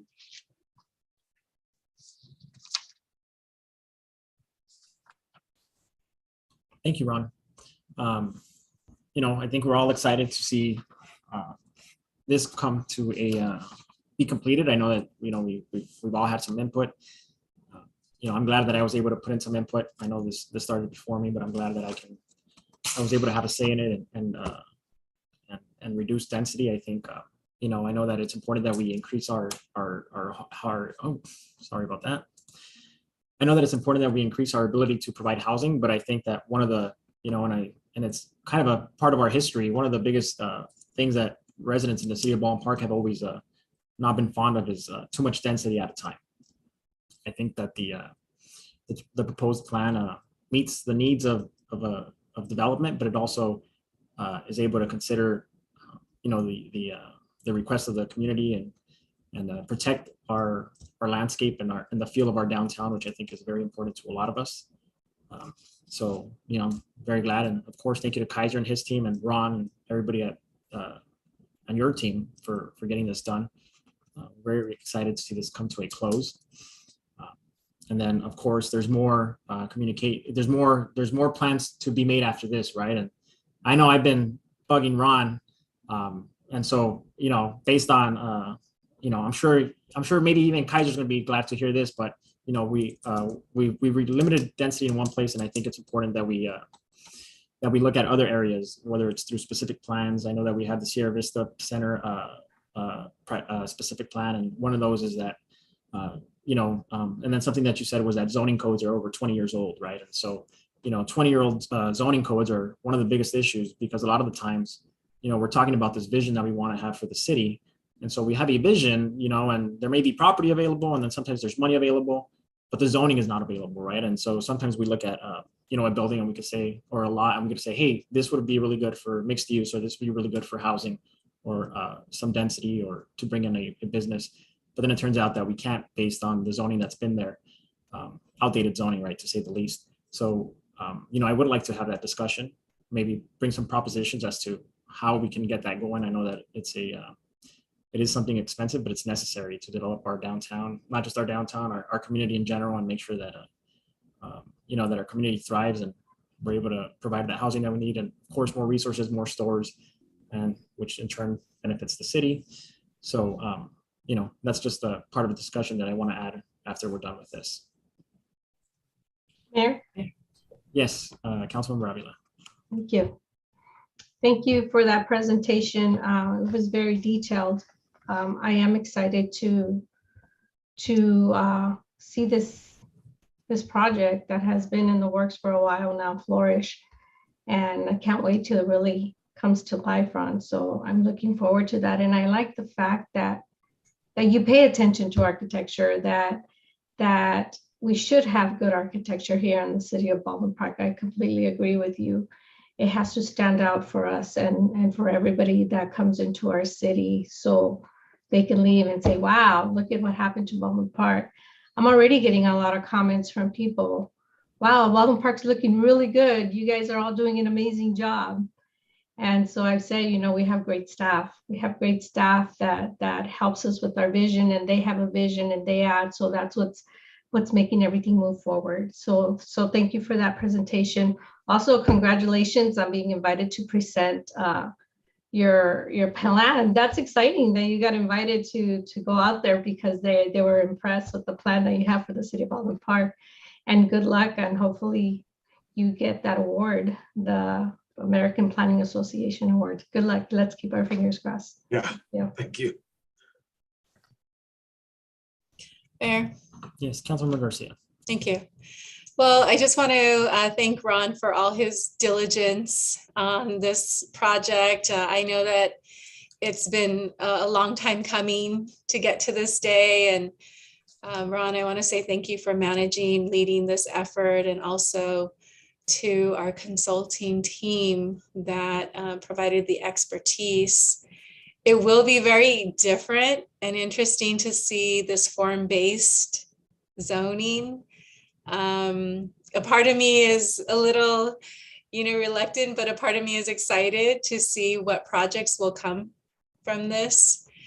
And I do also want to express my appreciation to you for, the design guidelines. And I think we were going to move forward with hiring a consultant to help us with the design of projects moving forward, right? Yes. So that's exciting and comforting as well, as we embark kind of on a new way of doing things in the city of Baldwin Park. As far as the environmental review, so it found like no significant impact with the added densities in the core. No, through the environmental review, thankfully, based on the way that the existing EIR, what it analyzed, and with the increase, it didn't pose any significant increases. So that's why we were able to do the addendum. Okay, that's good. Yeah. Yeah, as long as that's the case, then that's good. Because if it did pose any questions, it's something we would want to mitigate now, right? But it sounds like, go ahead.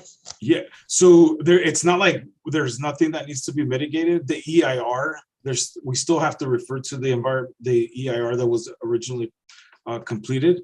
There are mitigations in there that still need to be respected. Okay. When development comes into the city. Right. Okay. So good. And then as far as kind of the vision for the city, when I've talked with residents, I think that what I've heard is development in the core, the downtown area, along the commercial corridors makes sense. And then preserving residential single family, in neighborhoods. That's always that's been consistent in the time that I've served on this city council, nearly 15 years now. So any direction that we go, I would continue to advocate for that, and for us to look at opportunities for development, again, along commercial corridors and some of the larger corridors. But for me, it doesn't make sense to look at higher density residential in single family, neighborhoods. So just want to provide that information, because I'll continue to advocate for that. And, right now it's a good time to provide that direction. Of course, if any other members of the council have any thoughts, they can chime in too, but those are my thoughts.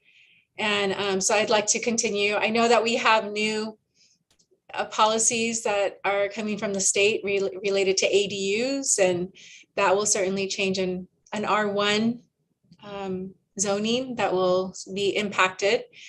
But to the extent possible, I think what I've heard from residents over the years is let's preserve those neighborhoods as much as possible. And all of us as members of the council have heard residents complaining about parking and things like that. So I think that we could all appreciate that.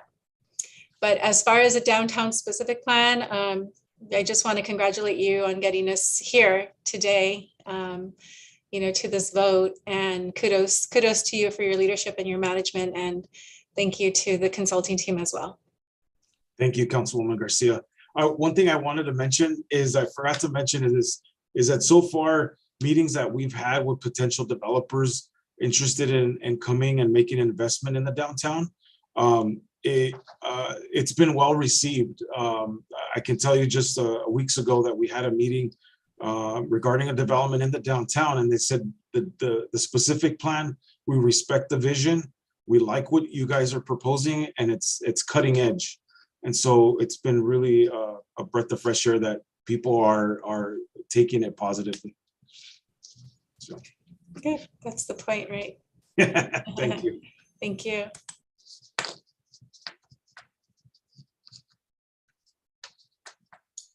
Mr. Mayor Romay.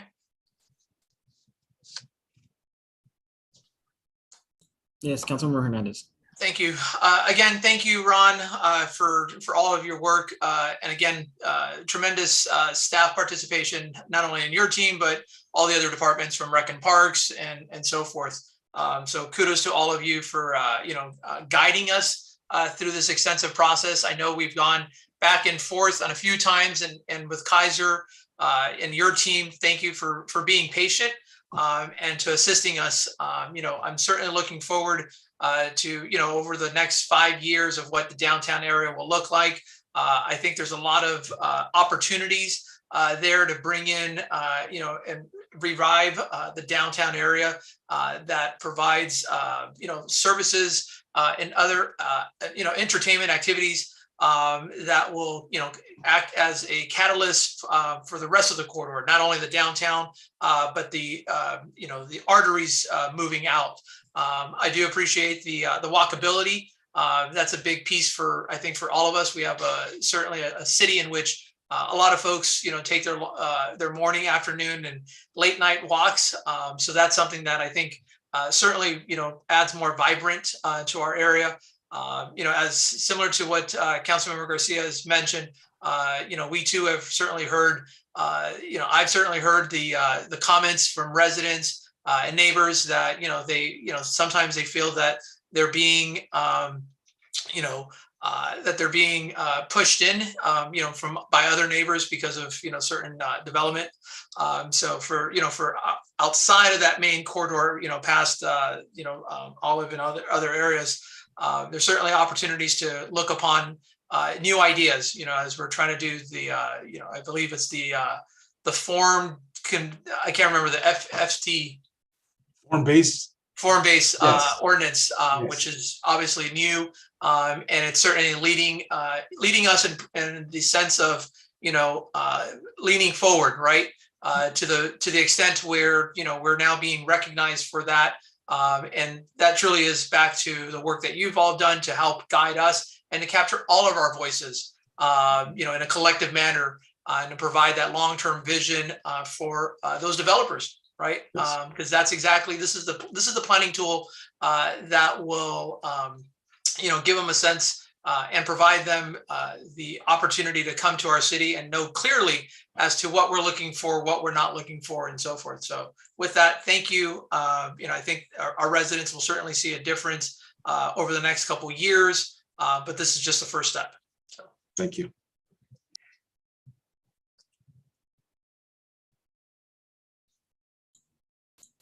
Great, thanks. Any other council members have any comments, concerns? Great. If not, I think there's a good conversation, Ron. Definitely some exploring to do. I agree. We want to take care of our residential areas, but I think that there's a lot of corridors that can use a lot of revitalization. We've seen a lot of condos pop up on those corridors, and we want to make sure that at least there's something for those people to do, right? So thank you, Rob. Thank you. Next, so I will make a motion to pass. So adopt the City Council Resolution 2022-012 entitled "A Resolution of the City Council of the City of Baldwin Park, California, adopting the findings of fact and approving the general plan land use amendments to achieve consistency with the downtown specific plan." And then where's our city attorney? So city attorney, legal, just double check. Can we pass both at the same time, or would it just be one at a time?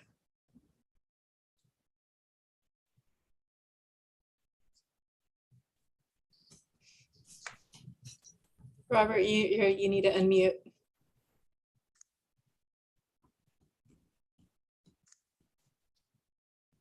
You can pass both at the same time, Mayor. Great. And then so adding to that motion, I'll introduce the first reading by title only, ordinance entitled an ordinance of the City Council of the City of Baldwin Park amending Chapter 153 of the Municipal Code zoning ordinance as it pertains to the implementation of the Baldwin Park Downtown Specific Plan. And it is my motion to approve that. Can I get a second? City Clerk, roll call, please. Thank you, Mayor. Mayor Estrada, Yes. Councilmember Garcia, Yes. Councilmember Avila, Yes. Councilmember Hernandez, Yes. Mayor Pro Tem Damian, Yes. motion passes. Thank you for that, City Clerk.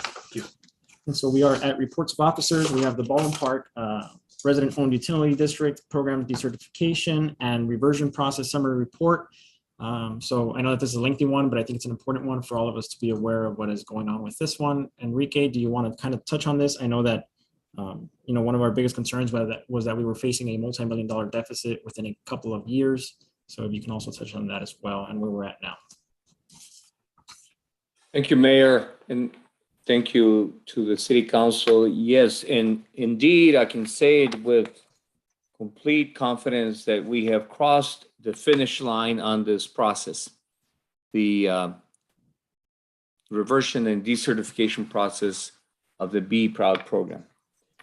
It's been a journey that has been riddled with difficult moments, sometimes very stressful moments, but with all of the right elements on the team and with your leadership, we've been able to bring it to a landing that has been positive. So I want to, right at the outset, as you pointed out, Mayor, that we have landed this program, this process in while being able to recoup pretty much every dollar that was borrowed from the general fund, including some of the early investments that were made in the inception of the program. And while we have crossed the finish line, we're at the point now of deciding if we go around for a victory lap or we do two laps, two victory laps, depending on what will come in the subsequent few months. But I want to assure the City Council that we're in a good place financially. We are not at any risk of losing any money. You'll see in the report as we go into the numbers that where the financials stand as of now, and there's still some remaining additional gains up to the months of January and February, and the receivables from those are able to be closed, as well as the expenses related to the purchase of energy. But you'll see those numbers as my colleagues join me for the rest of the report. And I want to point out to some of the critical milestones that I believe were crucial in being able to propel us to this good, positive landing. And I want to completely acknowledge the fact that it all began with the courageous decision that the mayor and the City Council made in directing and directing us to proceed with the decertification and the reversion process, notwithstanding the uncertainty that would come with it. As it turns out, it wasn't just us in the City of Baldwin Park who didn't necessarily know what lied ahead. It was the entire industry. We came to discover that we were the first program that would have gone through this decertification. So even our partners, while they obviously know the industry, they didn't know the full decertification process, and neither did the CPUC. So in a way, we learned together with the CPUC on all the steps that come with a decertification. But I want to point out the courageous decision that you made, City Council and Mayor, at the outset of directing us to proceed with it. There was also a couple of conversations early on that proved to be critical. And, one such conversation was with Jason Claude, who is the executive director of the CalChoice JPA. And actually Jason is on the call here and he'll do a brief presentation himself. But that conversation with him gave us some reassurances that CalChoice was going to be a fully collaborative and cooperative partner as we went through the decertification and reversion process, notwithstanding the fact that this may have been a bit averse to CalChoice, but Jason gave his assurances from the very outset about CalChoice being fully collaborative and cooperative. So that was crucial early on. Similarly, I want to say that the same embracing cooperation from Southern California Edison at the outset, Samantha Nicely and Michael Williams, Sal Ramirez from Southern California Edison, proved to be pivotal because, as you will hear a little later, one of the scary things that we were facing early on was the cost of what ends up being called the reentry fee. And this is what Edison has to recoup and being able to absorb a whole new set of customers and be able to assign their investment cost onto this new customers. As it turns out, with Edison's full cooperation, that ended up being a very minimal amount. Instead of it being in the millions, it ended up being just in a few thousand. So those three milestones were crucial at the very outset of us getting underway with the reversion program. Just a quick refresher, if we go to the next page. It's hard to believe, but we started in June of 2021, going on 9 months, and yes, this has been arduous 7 months or so. Every step of the way, it seemed like every decision that we made or every step we took appeared to be very consequential, and of course we always feared that it'd be negatively consequential, but it was always collectively that we were able to take on the challenges as it came along. Early in the process as well, we brought on board Cordoba Corporation, and they've been incredibly instrumental in helping us as staff in bringing this forward. The transition has been really smooth. And in fact, as of today, we can attest to the fact that every single customer has been migrated over and converted or reverted to Edison. As of the end of February, we had the majority of the customers reverted, but not all of them.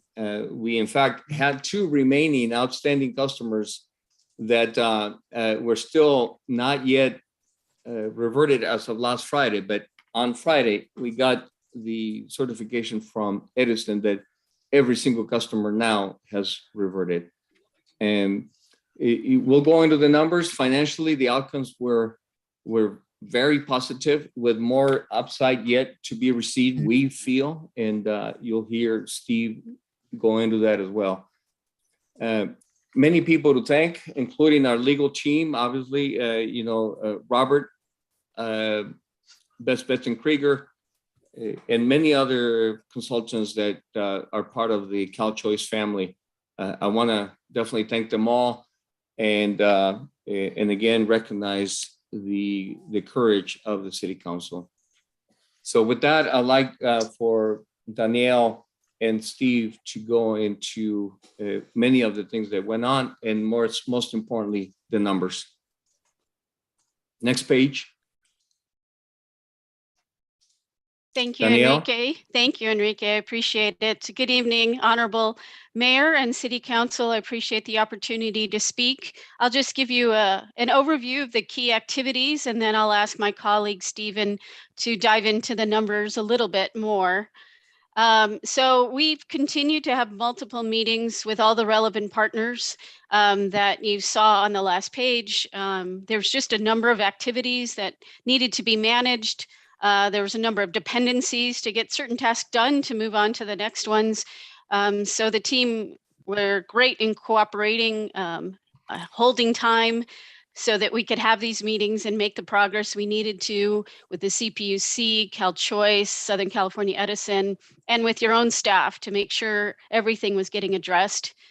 Because of all those activities, the Baldwin Park was able to send a notification to CPUC at the end of November, doing the official notice of deregistration, which triggered a number of these other activities.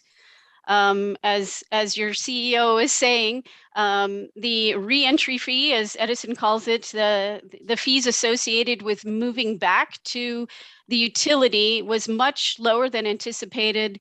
A lot of that due to Baldwin Park having already a number of contracts, energy contracts, or the energy purchased. So the reentry fee was around $8,000, which has already been paid. We had a minor issue that the Edison billing system found in the first 2 weeks of December, essentially when the City Council voted on the retroactive rate increase. There was a glitch in Edison system. They were great about putting their teams over weekends to resolve the issue. It initially resulted in a delay of revenue, but after that, the issue was resolved and all the revenue was collected, so there were no issues. As a team, we decided we wanted to pilot test and see how the reversion would work. As you noticed in the last slide, there was over 17,000 customers. But in this instance, we piloted about 119 customers, a mix of Edison employees, Baldwin Park employees, Baldwin Park facilities, a mix of different customers. And we reverted them early with Edison and Calpine's assistance, and no issues transitioning back. So that gave us a good indication that we shouldn't have issues. And as described, issues were not found. It worked really well. CalChoice was a great partner, had to engage in several negotiations. Baldwin Park had 36 contracts that had to be addressed one way or another, whether reassigning, liquidating, et cetera. My colleague will speak more to that, but the net benefit of those negotiations was about $2.9 million. And then throughout the entire process, we ensured to communicate with your customers so they understood what was happening, whether it was Be Proud's website in the beginning, to direct mailings, to bill messaging a couple of times on the bills. Every avenue we could find to make sure the customers knew what was going on. The call centers, both for Calpine and Edison, had information describing what was happening. I think we had maybe 12 calls and nobody was even asking about this. So they're just normal routine calls that came through. So that turned out to be a good result as well. And then lastly, as Ryan from BBK will be speaking, he is working with the CPUC to coordinate and identify future regulatory requirements. There's certain lag items that happen that you report on the year, that has passed already. So he's working on trying to resolve those for you, and he'll speak to that as well. So if you go to the next slide, I'll ask my colleague, Stephen Scott, to give an overview of the financial impact. Hi, thank you, everyone. So, the previous time we came in October, we had stated that one of the more likely potential outcomes is that the city would be in the hole about $1 million to $2 million. And, what we're going to be talking about today is, as Enrique has said, is much better than expected, is where we stand right now. But, you know, it can't be understated the impact that Enrique has had in fostering a spirit of collaboration and excellence across all of these teams. It's been a major effort, and it's because of the teamwork that these results, which are more the tangible side of how the project has gone, what it shows. Also, in the forecast that we had last time, it did not include the previous losses that had been incurred in the previous fiscal years. So these are included here, and as you can see at the bottom line, we're still looking pretty good. So the general fund loan, you're well aware, is 2.6 million. The negotiated contract sales, those really surprised us, and much higher than we anticipated. We had anticipated maybe collecting about 10% revenue on that. We collected much higher, and that partly had to do with the luck or the right timing of going into the market to negotiate these contracts. It was a perfect time to do it. Also, the strong negotiation skills of Cal Choice, and also Enrique and the legal team pushing back and saying you need to go back and ask for more. So those three elements came together to give an additional $2 million to this project.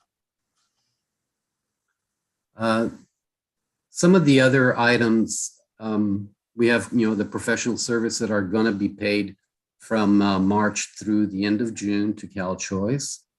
You also have the professional services that are the legal fees as well as the Cordova fees.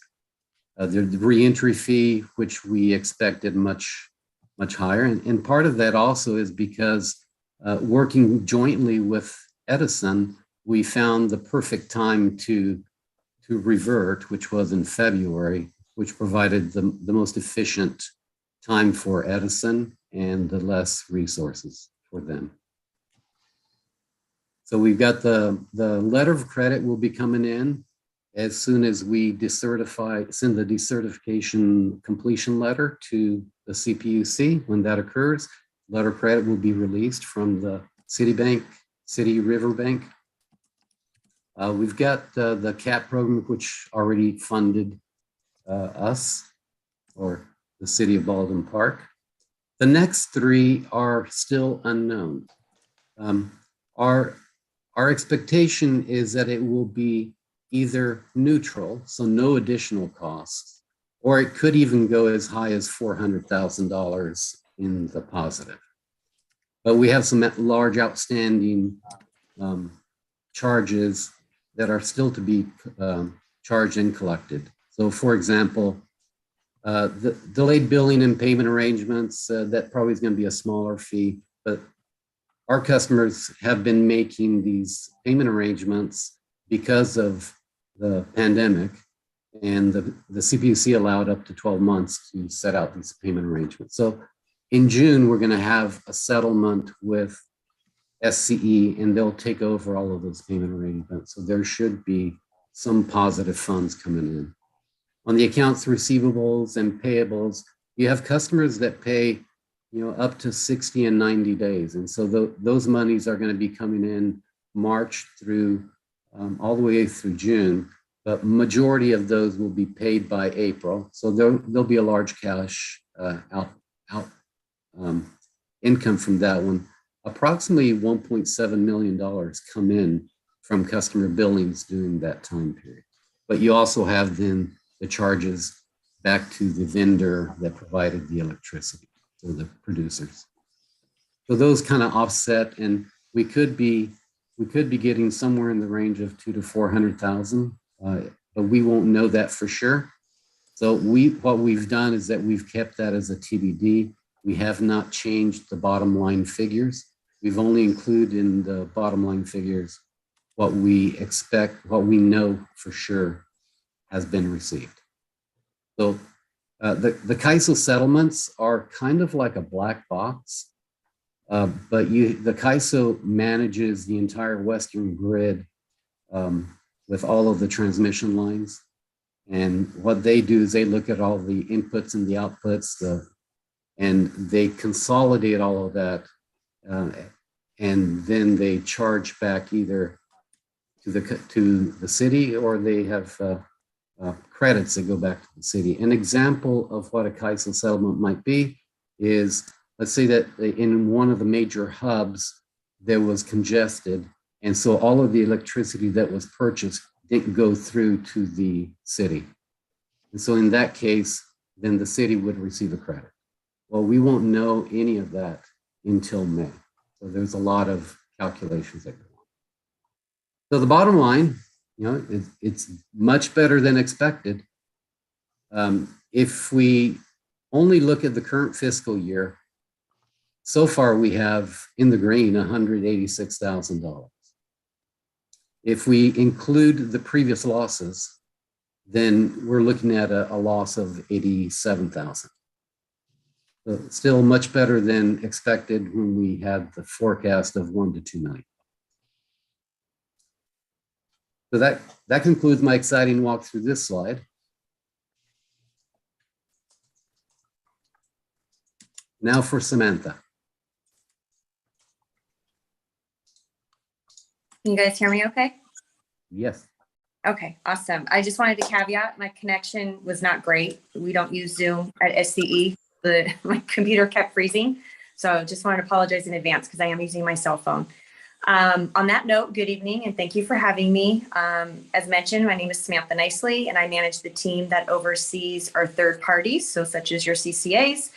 And as mentioned, it does take a village, but I did want to acknowledge our project manager that led the reversion effort on the SCE side. His name is Nick Jacobs. He had a conflict and was not able to join us, but he's with us in spirit. And although I'm representing SCE tonight, he did a lot of the heavy lifting for us. And so I wanted to be sure to give him the well-deserved credit. We wish it was under different circumstances. However, the collaboration and partnership, as you've heard from probably everyone speaking so far tonight with Baldwin Park and all the stakeholders, it's been great. And it is one of my weekly meetings that I actually look forward to going to. And I'm happy to say that overall, we did have a successful implementation. It was positive for all involved, and most importantly, for our customers. As you can see on the slide, this was a significant effort. It started last year. We returned over 17,000 customers over the course of a month as planned. And I should note that through 3/14, we are at 98.9% billed. So there's a slight update to what you see there on the slide. So continuing to make great progress as we conclude this transition. And what helped in the success was Baldwin Park taking a proactive approach and allowing us to develop a plan, including conducting the pilot that was also mentioned earlier. The previous reversion that we went through, SCE did not afford us that option, and it was a challenging experience. But from that, we also learned a lot, and it enabled us to apply lessons learned to this reversion process. So for example, transitioning on the customer's meter read date and avoiding transferring customers during the middle of a billing cycle, which was significant in avoiding customer confusion and dissatisfaction. So although communication and customer notifications, all of that was very important, ultimately you want this to be transparent and the customer really to not even notice. Based on the low volume of customers calling in and no escalations, the communication plan and the transition itself demonstrated as a best case scenario. Customer-wise, there is really no difference from any other of SCE's customers. The only difference to the customer is that SCE will once again be providing their generation of their electrical service. So once all CC charges have been reconciled, be proud, bless you. I'm sorry about No, it's all good. The be proud portion of the bill, it will go away. But as I've said, like really the good outcome is that most customers will not even realize there was a change because things on their end were so smooth. So the partnership was so positive that although the SCE team that manages CCAs will no longer be meeting weekly and working directly with Baldwin Park, the city would still remain engaged, for example, with their public affairs advisor, and as an SCE customer would be able to participate in eligible programs, et cetera.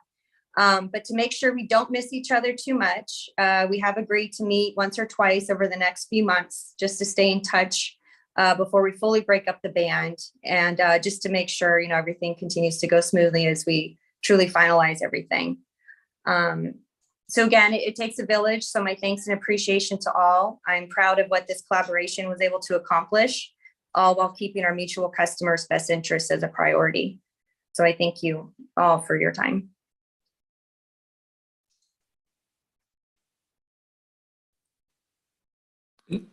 Next slide. Jason. Enrique, good evening. Council, Mayor, thanks for having me here. As you know, this probably wasn't the happiest process for us, but nonetheless, we have some key tenets to our program and the program that you were part of.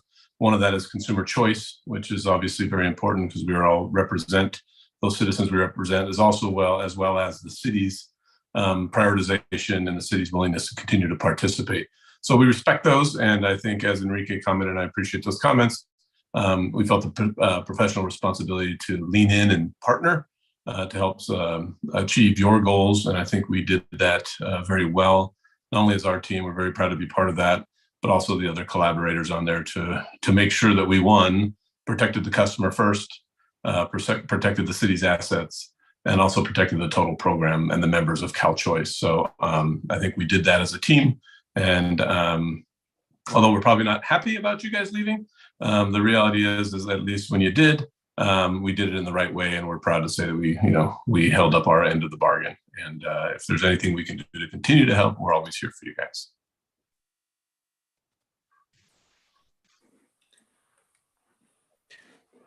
Thank you, Jason. Next slide there.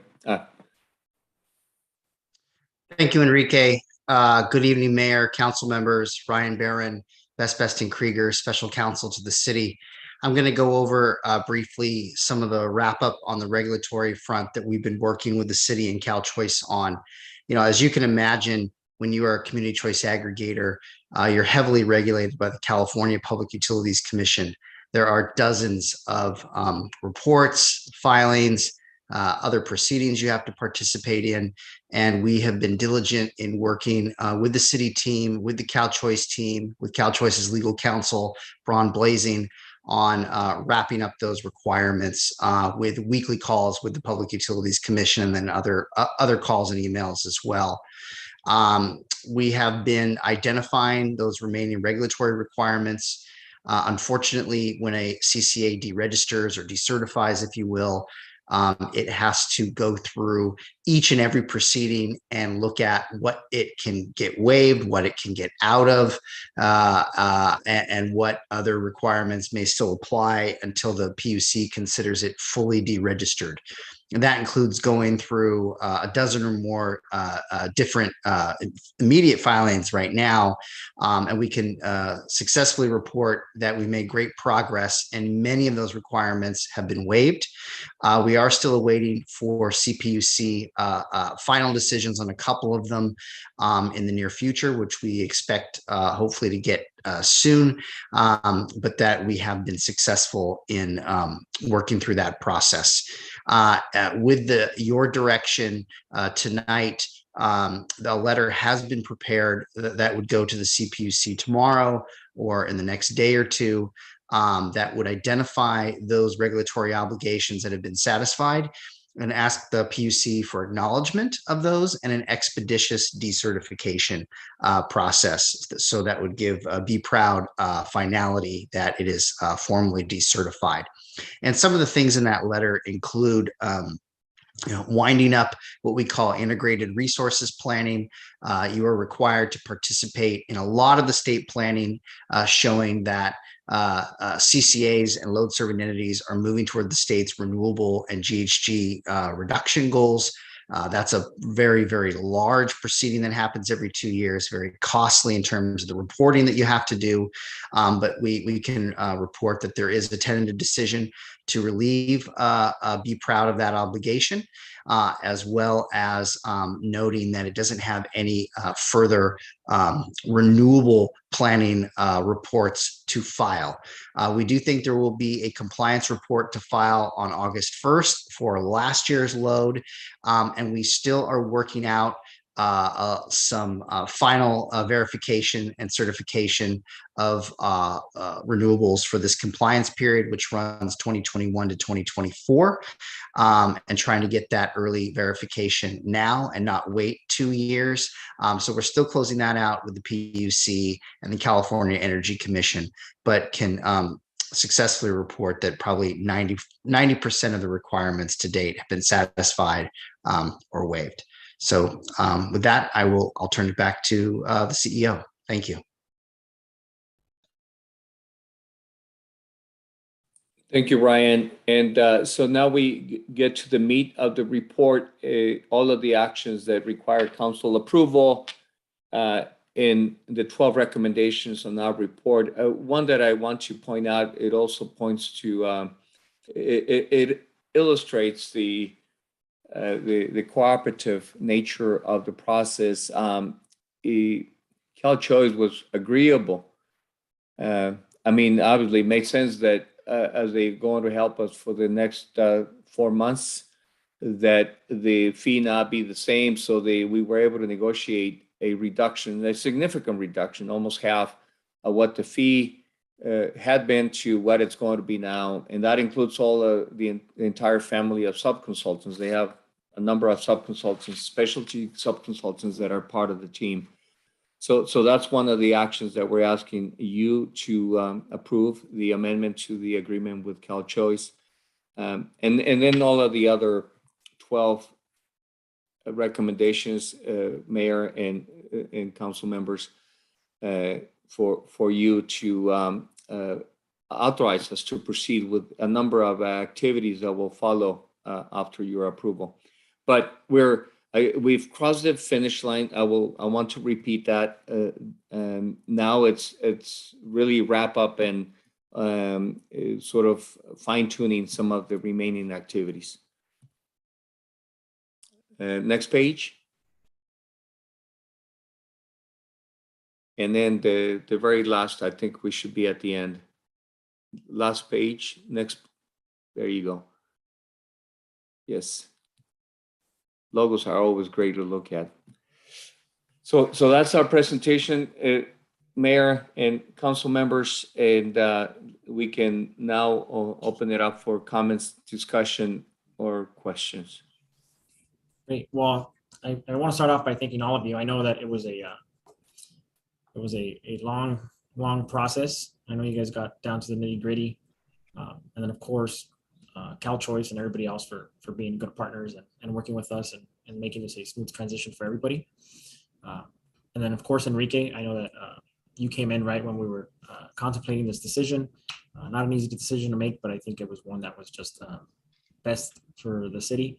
So of course, this is one of your biggest wins, and I think it's one of your biggest accomplishments in your short time here in the city. And I want to acknowledge that because it shows the residents that you are a competent city manager that cares and is willing to put in the skill set to represent them, even in the toughest decision making, right? So thank you for that. And thank you for the presentation. I think it was very detailed. It answered my questions, so I don't have any questions. So I will pass this on to the council if they have any questions or comments. Mayor, if I may, Yes. I just want to say, Enrique, thank you very much. I know you came in June and you started tackling this in June, but like the mayor said, this wasn't an easy choice. But when we looked at all the numbers and the factors behind it, it was a tough choice that we had to make. And we knew we were going to risk maybe losing some money out, but compared to what we were projecting over the next 10 years, honestly, it scared me. It almost looked like we was going to bankrupt the city. We weren't going to have the money to continue with this program. So I want to thank you and the entire team that helped decertify this program. And I'm just glad that, we're at the finish line and we don't have to worry about the Be Proud program any longer. So thank you, Enrique, and thank you to the team. Mayor.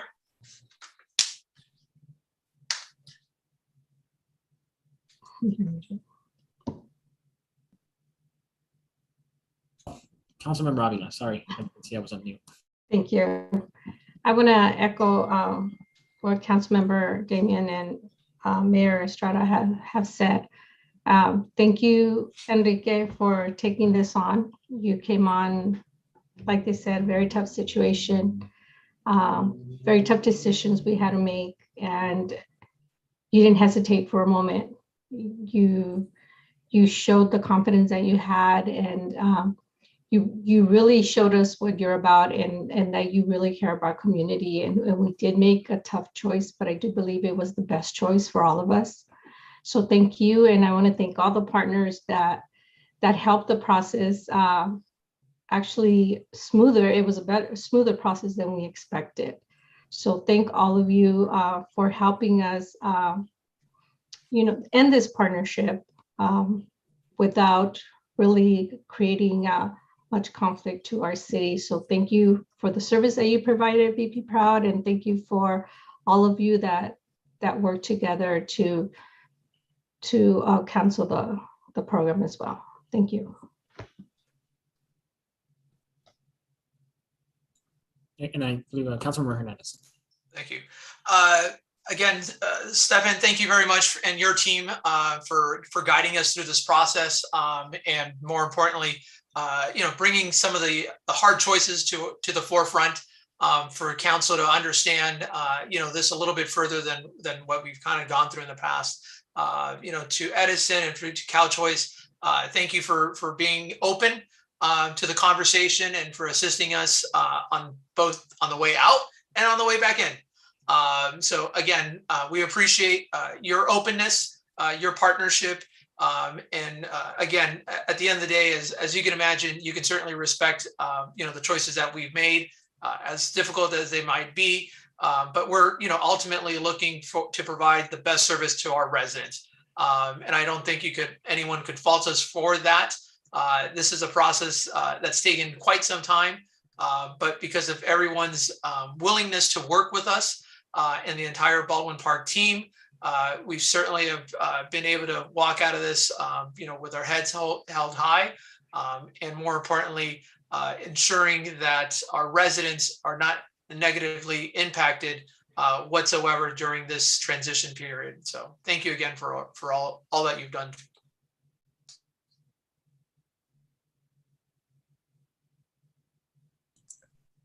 Mayor. Yes, Councilmember Garcia. Thank you. Well, first of all, I want to thank Enrique for your leadership and guiding us through this this process. And I also want to thank all the partners for the collaborative, effort and for contributing to this so positively, so that it would be a smooth transition for the city and for our residents and SCE customers now. So definitely want to say thank you for all of that. It was looking a little bit, we were all a little concerned about this last year, about this time. And it just is very comforting to know that we made it through that process. You made it all very seamless and to the benefit, I think, of all who were involved. So want to recognize that effort. I did hear Stephen say that there will be updated numbers on the delayed billing and payment arrangement and the account receivables, payables.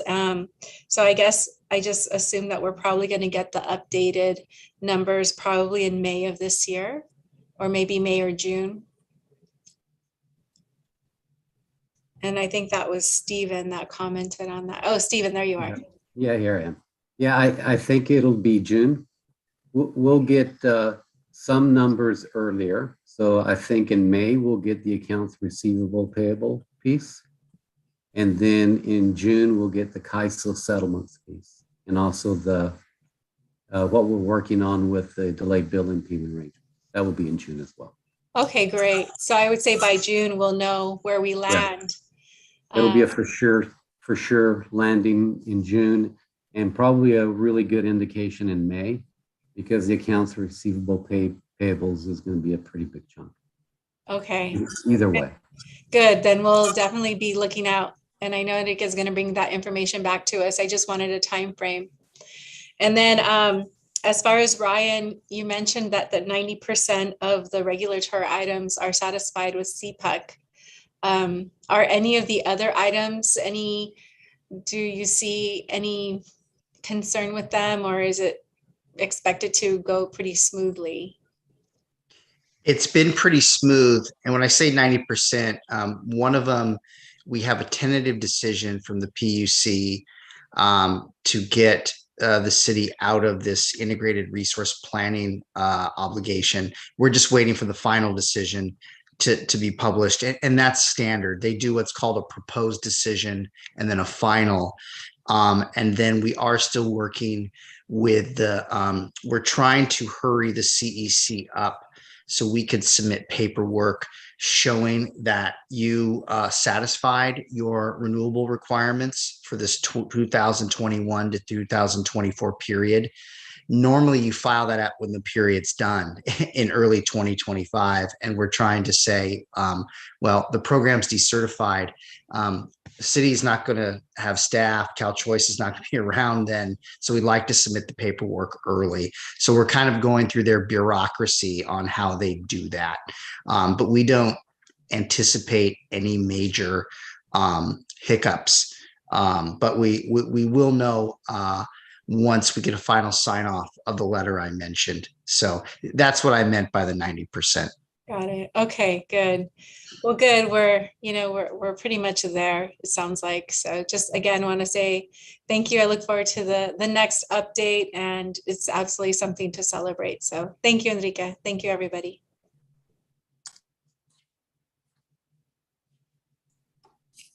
Great. At this moment, we are ready to make a motion. So I'll make a motion to pass item number 4, and subsequently all of its. That's item number 14, Mayor. Sorry, number 14. I stopped at 4 on number 14. So item number 14, and of course everything in it as recommended by staff. Can I get a second? A second. And for the record, Mayor, that includes recommendations 1 through 12, correct? Yes. So item number 14, including its subsequent numbers 1 through 12, and approve staff's recommendations. And we all second at the same time. I can do eeny, meeny, miny, mo if you want me to. Sure. I think I heard. You guys want to do it again? It's okay. You can Just choose one. I mean, at this point, we're all gonna. Councilmember Garcia seconded. City Clerk, roll call. Thank you, Mayor. Mayor Estrada, Yes. Councilmember Garcia, Yes. Councilmember Avila, Yes. Councilmember Hernandez, Sorry. Yes. Mayor Pro Tem Damian, Yes. motion passes. Great. Thank you for that. So we are at introduction of ordinance entitled an ordinance of the City of Council of the City of Baldwin Park, California, amending Chapter 73 of the Baldwin Park Municipal Code relating to speed limits on certain streets. Does anybody have any questions on this? If not, I will just make a motion to. If I may, Mr. Mayor, real quick.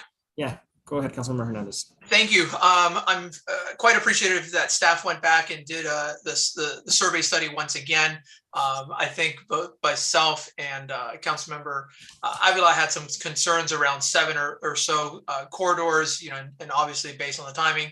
It also reflects that given the new study, it shows that we were status quo. We're not actually going to be increasing the speed limits in some of the areas that we're looking at. In fact, there's 2 areas in which we're going to decrease the speed limits from 40 to 35 miles.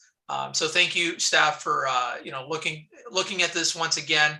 Obviously increasing speeds in a residential area just sometimes doesn't seem right, especially once we learned, understood. I know staff was trying to be proactive and work through this process as part of the mandate that we have to follow.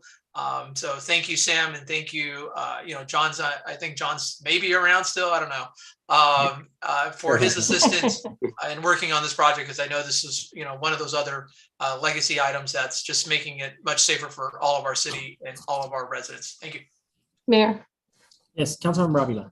Yes, I also want to thank them for going back and redoing those areas that we requested because they were of a concern, and I'm glad the outcome was favorable for our residents. So thank you.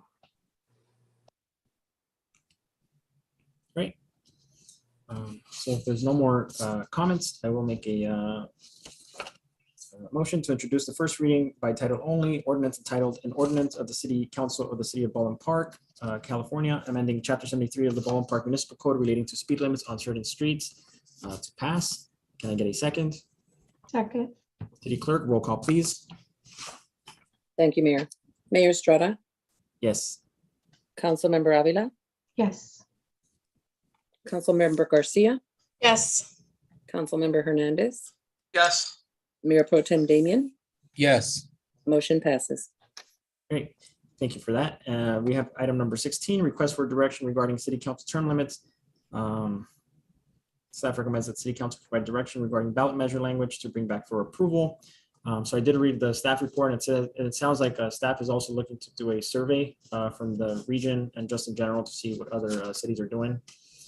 So I'm not sure if Councilmember Damian, did you want to provide a suggestion today, or did you want to wait for that survey to see what other cities are doing? I mean, we could actually, wait for that, but my suggestion was to propose a term limit of 12 years per office. So for example, if you are on the city council and you termed out after 12 years and you want to run for mayor, then your 12 years start again as mayor or city treasurer or city clerk. And then I would also like to see where if you were in one of these offices and you termed out at 12 years, you can't let an election go by and then come back and run again. So that would be it. Your 12 years would be up for a lifetime. Other than that, that's pretty much all that I have. Unless anyone else has any other suggestions. If I may. Yes, Councilmember Hernandez. Yeah, no, thank you. While staff is looking at this, at the survey, as we learned earlier, we have until, sometime in August to submit this item on the ballot, which I support. I would also like for staff to look at, the structure of our mayor's office or our mayor's seat. I know other seats, other cities rotate the mayor position every 2 years. So if we just, do a survey of what that looks like as they bring back the report, that would be beneficial. I appreciate that. And also the same thing to also add our city clerk positions and also our treasurer positions too.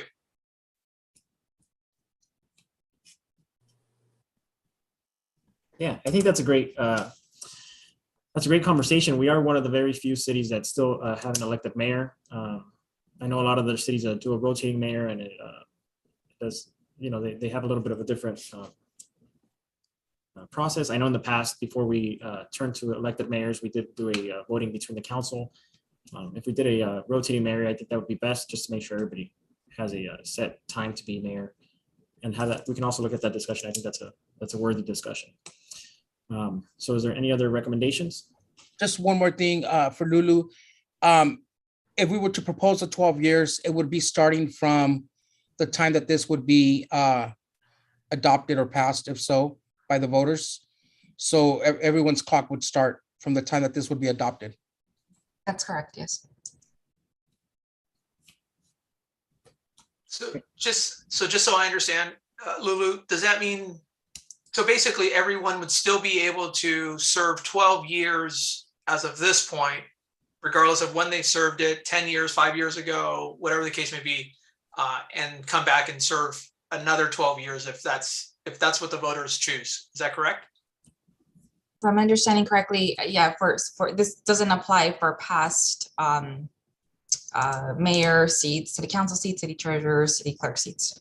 It's it'll count, the clock will start once this is approved moving forward.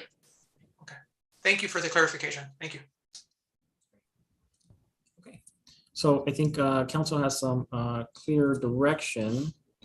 So I think the motion would be, then council member, you can confirm. So I think the motion would be to hold off on the language till we come back with a survey, so we could kind of compare our suggestions to what other cities are doing and kind of see in the area. So I'd want to go beyond maybe just the region. Maybe we can also get some random sample points, even out of state, see what other states or smaller cities or even bigger cities are doing when it comes to term limits. So, so I guess that was my motion, huh? Can I get a second? Second. Oh, I'm sorry. Councilmember Damian, please. No, you can go ahead and second. No, ma'am, it's yours. It's a matter of second. Okay, city clerk, roll call, please. Thank you, Mayor. Mayor Estrada, Yes. Mayor Pro Tem Damian, Yes. Councilmember Avila, Yes. Councilmember Garcia, Yes, as long as it goes with the voters, yes. Councilmember Hernandez, Yes. motion passes. Great, thank you for that, city clerk. At this point, we do have the Baldwin Park Housing Authority virtual regular meeting. So we have a consent calendar. So I'll make a motion to pass that consent calendar. Can I get a second? Second. City clerk, roll call, please. Thank you. Mayor Estrada, Yes. Councilmember Avila, Yes. Councilmember Garcia, Yes. Councilmember Hernandez, Yes. Mayor Pro Tem Damian, Yes. motion passes.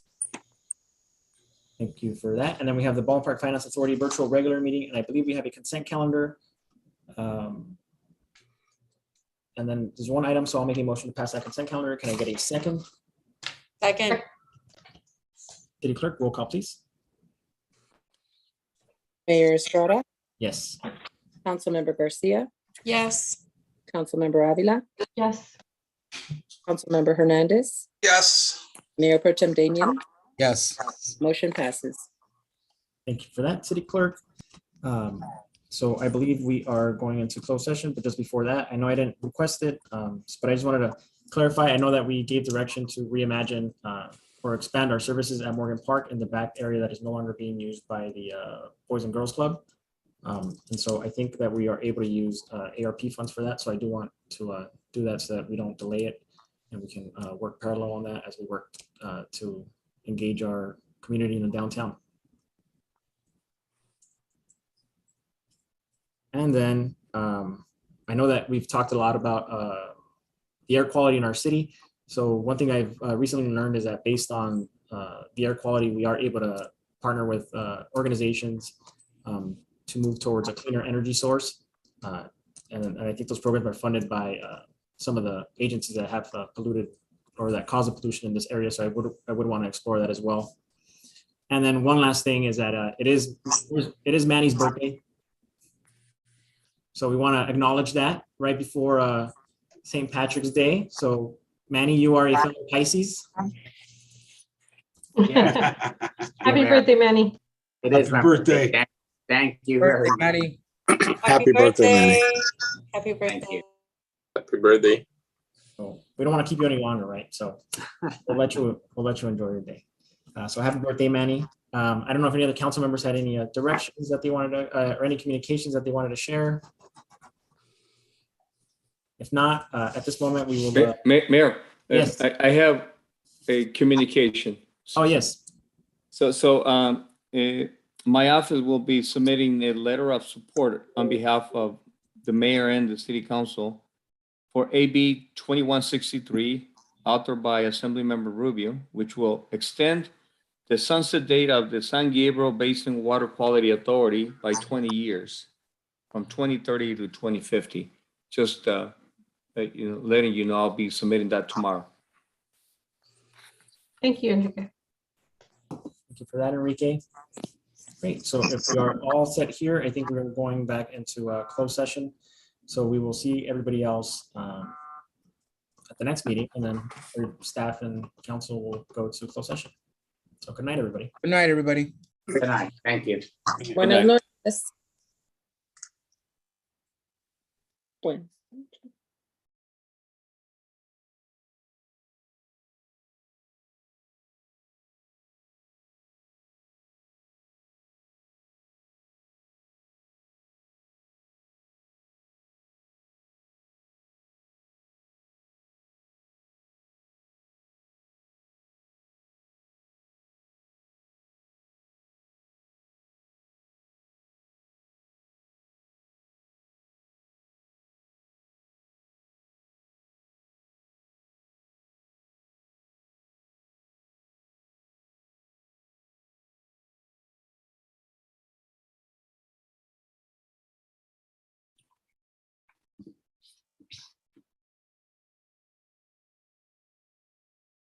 interpreter, you can end the translation right now. Thank you.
Okay, so they're in closed session now. Oh, the interpreters are still in? They don't interpret from the report out, do they? Mark, you're mute. Yeah, I just talk to them. They can end the translation now. So, Okay. All right. so I'm going to remove name from this meeting. Okay. So give me a second. Yeah. Okay, he just that. And, Okay. and Laura's still in the meeting. Laura is still online? She must be AFK. Just make sure she's on mute if she comes back. Okay. Right. So I already promote you as a host. All right. So I can leave it to you. I put a pause. Yeah, I see it's paused. We're still live on YouTube. Okay. Yes. All righty. It's all yours. Yep. Okay. All right. Have a good night. Good night. Bye. Bye.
Hello,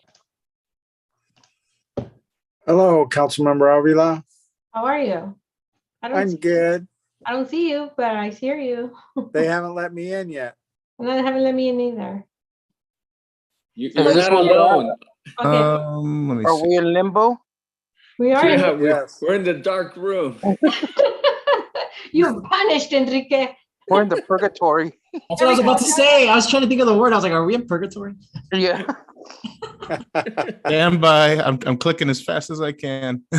Promote the panelists, promote the panelists, promote the panelists. Okay, so we are live, so just keep that in mind, okay? We are Yeah. live. Yeah, still live on YouTube. Okay, so we'll stop at that. All right, so we have 1, 2, 3, 4. We have a quorum. City Attorney, is there anything to report out? Oh, hold on.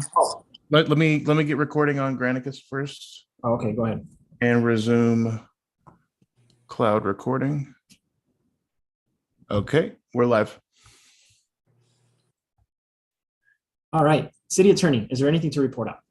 Yes, Mayor, there is. Our CEO, Enrique Zaldivar's contract pursuant to section 3.1 required the council to look at his tenure at the city after 9 months and determine whether or not he should be increased to step 4 of his pay scale. Pursuant to that contractual requirement, the council did vote 5-0 to grant that pay raise to step 4 for our CEO Enrique Zaldivar. The motion was made by Councilmember Monica Garcia. It was seconded by Councilmember Alejandra Avila, and the motion passed 5-0. That is the only final action that was taken, and that was the only reportable action. And that concludes my report. Great. Thank you for that, City Attorney. At this moment, we have no more business to conduct, and I think we're all done. So I will make a motion to adjourn this meeting. Can I get a second? Second. Good job, Enrique. Any objections? Congratulations, Enrique. Yes. Thank you. Congratulations. Thank you for your support. Yes. So good night, everybody. Good night. Good night, everybody.